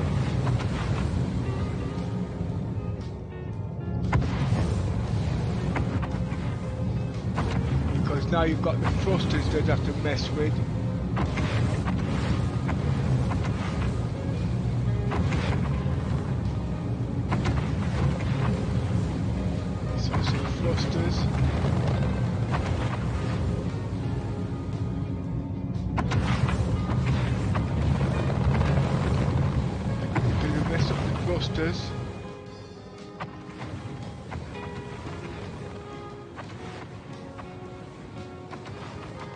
That's what's caused the problem. They complained the ship was too small, didn't do the sizes properly, and that's why we lost a lot of things in the ship. They're going to have to push it back.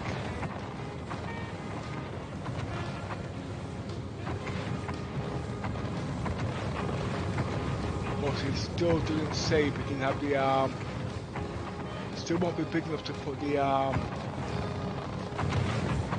generator back.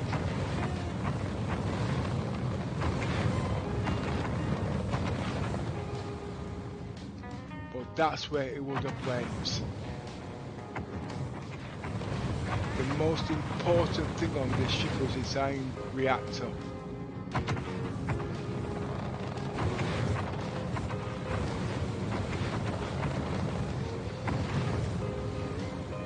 There's nowhere else to put it.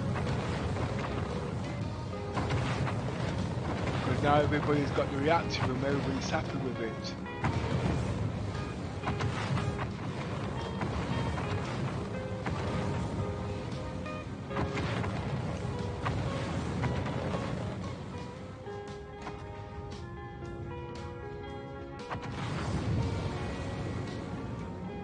Can't go in the wings.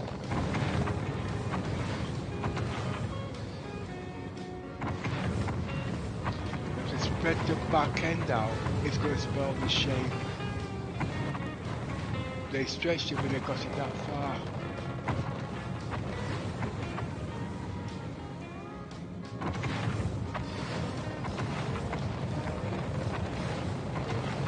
It's either the reactor room or the cartography room. And I personally do like the cartography room, but you can't really put the reactor room where it was supposed to be in the first place, where the repair bay is. It's too dangerous to have something like that in the middle of the ship.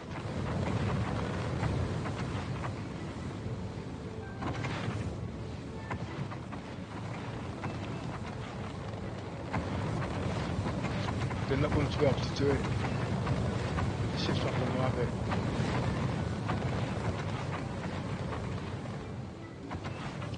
they've got no choice but to extend that fuel capacity back to 88,000, causing more weight.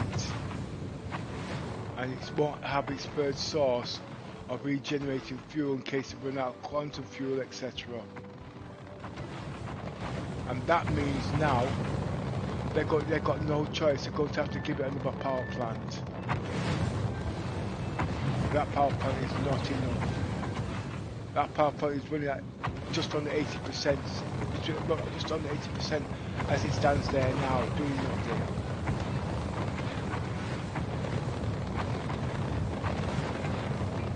And when the computers come online and all them other parts come online, they're going to have a problem. Because them instruments need power.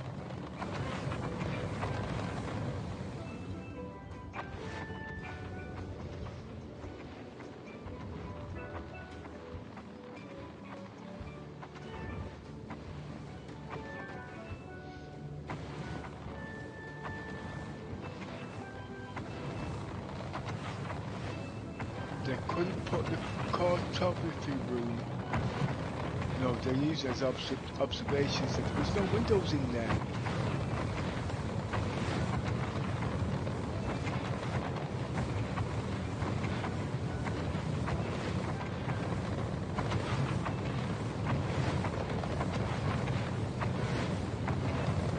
They couldn't put the cartography room where the engine room is too small.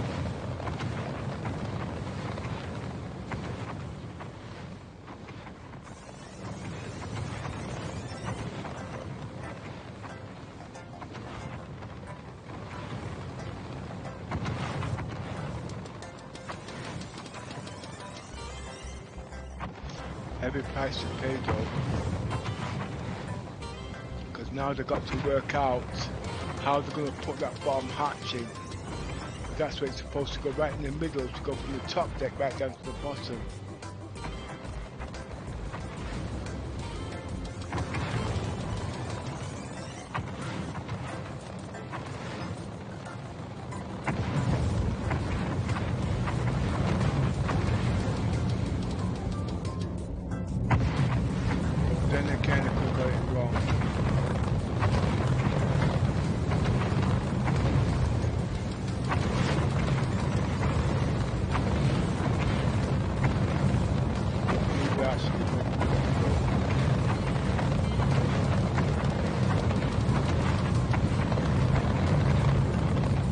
Myson said he would have joined you, but you're not on his list.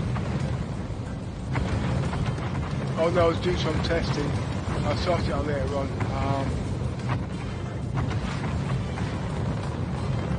I've got the ships loaded for tomorrow.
They have to put a lift there anyway, they've got no choice.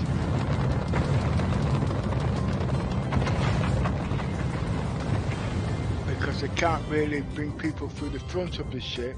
What they can do, they don't really can do.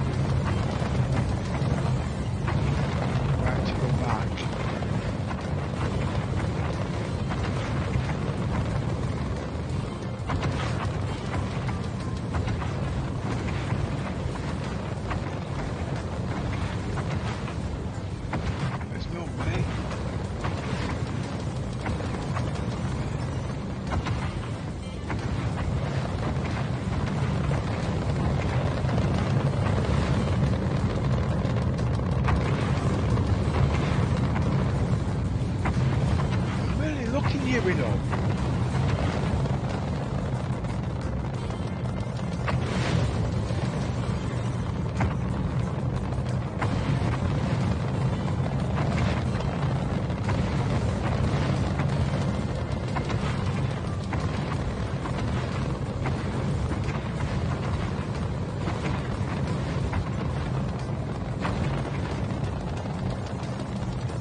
if the cargo made it smaller to put the lift in there, it would do it, but they would have all kicked off. Because the trademark was 3 modular bays on this. So that's not an option.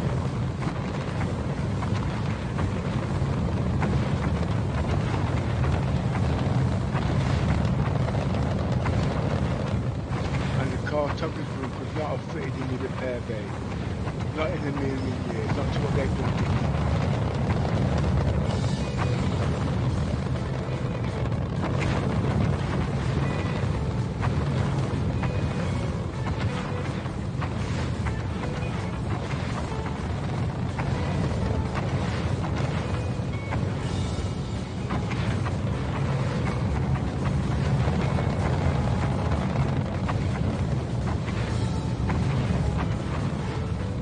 An option.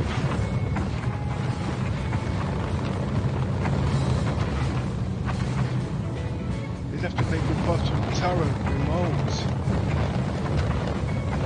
And then that could have been pushed back.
Take out the turret because that would cause problems.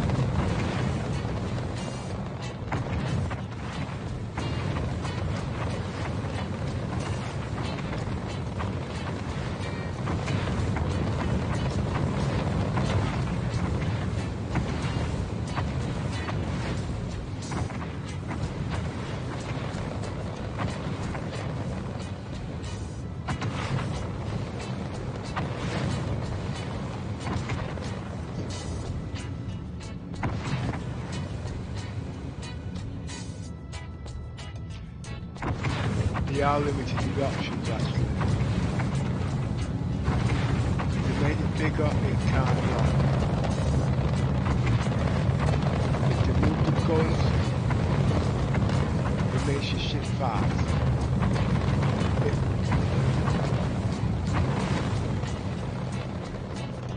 But to tell you the truth, under the circumstances, they've got no choice. We're going to have to leave it as it is.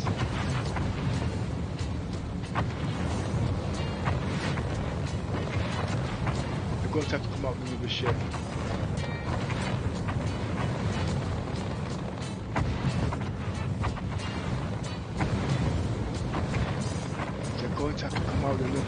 simulation model. You can't do no more with this ship. It's very, very limited.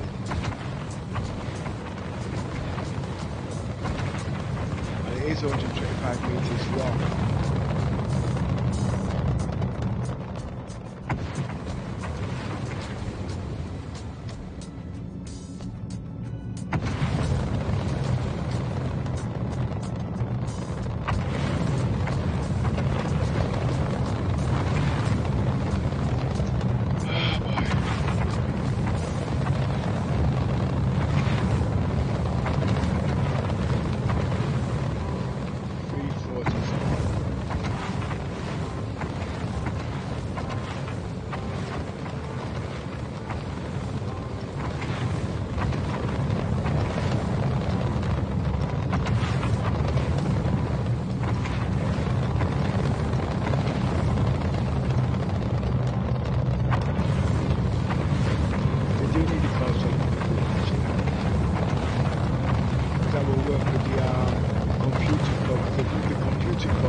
Can't do nothing more with this ship. Spend too much money, but they spend too much time on it. And the only rework they can do on this is make the ship bigger. And that they don't want to do.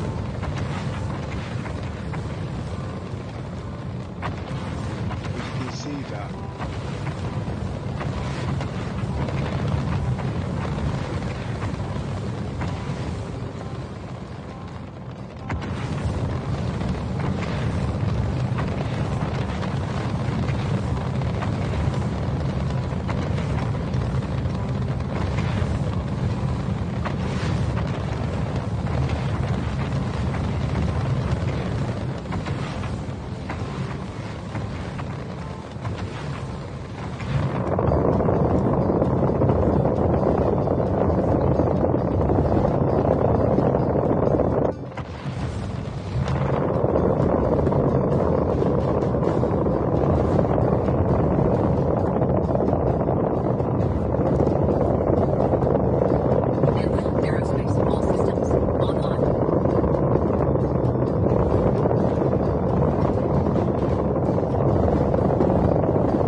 guys in the torrent and see if we can use the top and bottom gun for front fire and use the side guns for support. That's got a better view.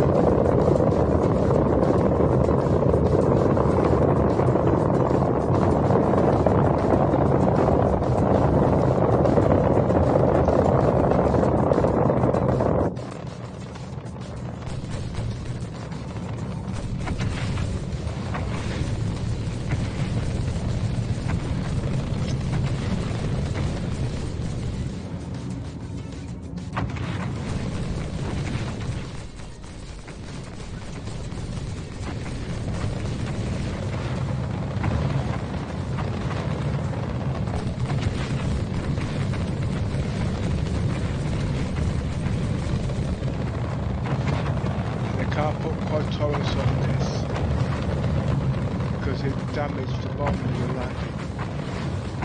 That she squeezed again, now she's squeezed.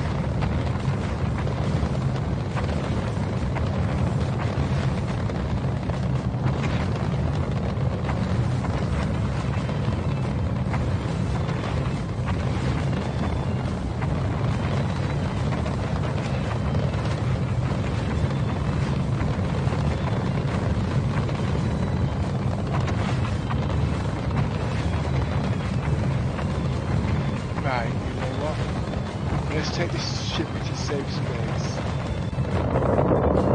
I'm going to check the hydrogen actually.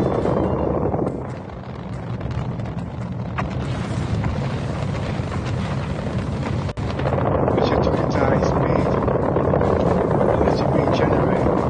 I think.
Tell me what it's about, please, if you can.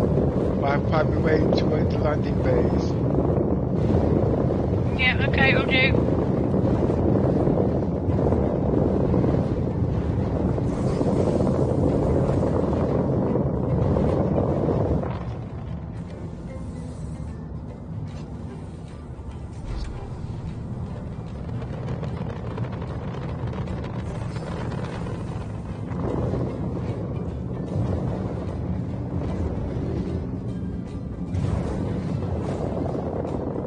It says Star Citizen Line, all about Alpha 3.9. Right. Okay. Tell me what's going on in there while I get somewhere to park, okay? Yep. Full speed. Roger.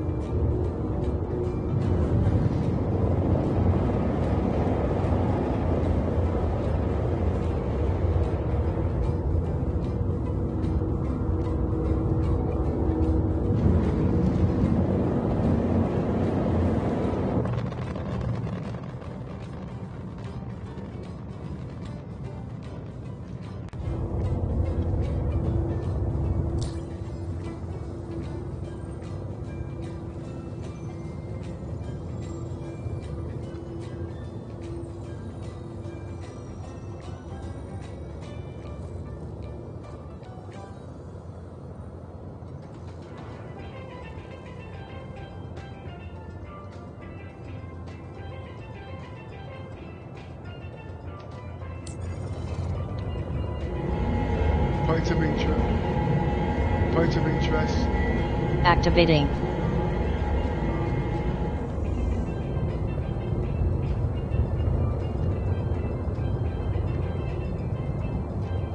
Activate jump drive. Activating.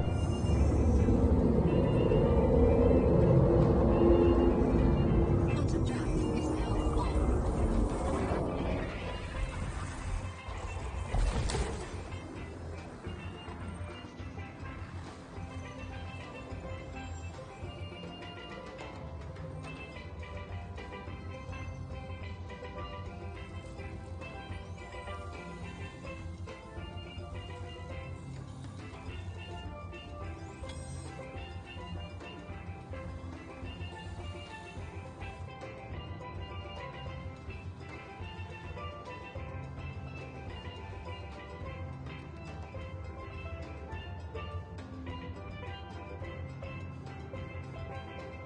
Just coming off the flight path.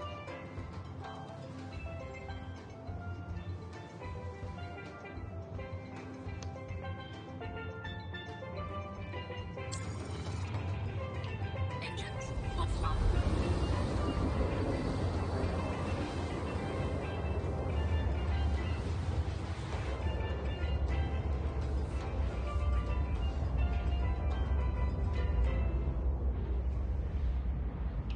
Engines online.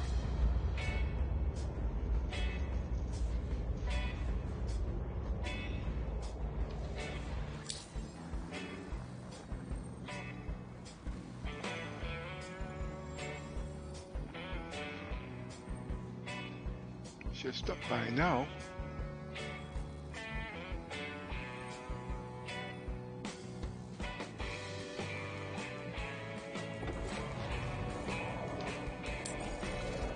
Quantum drive is now Point of interest.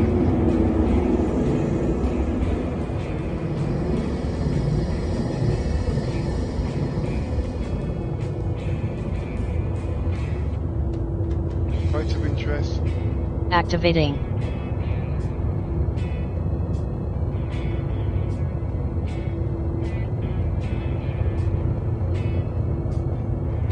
Activate jump drive. Activating. quantum drive is now on.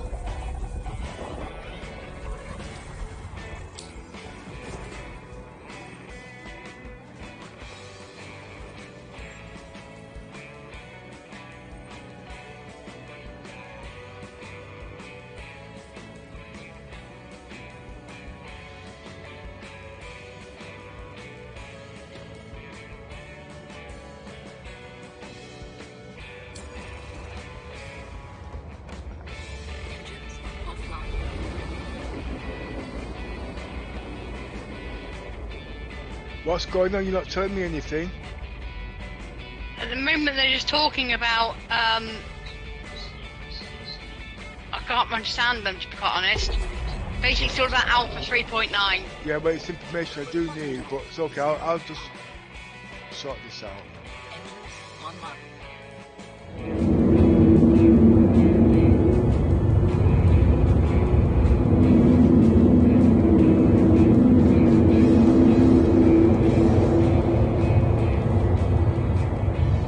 Okay, folks. I'll be back in about an hour.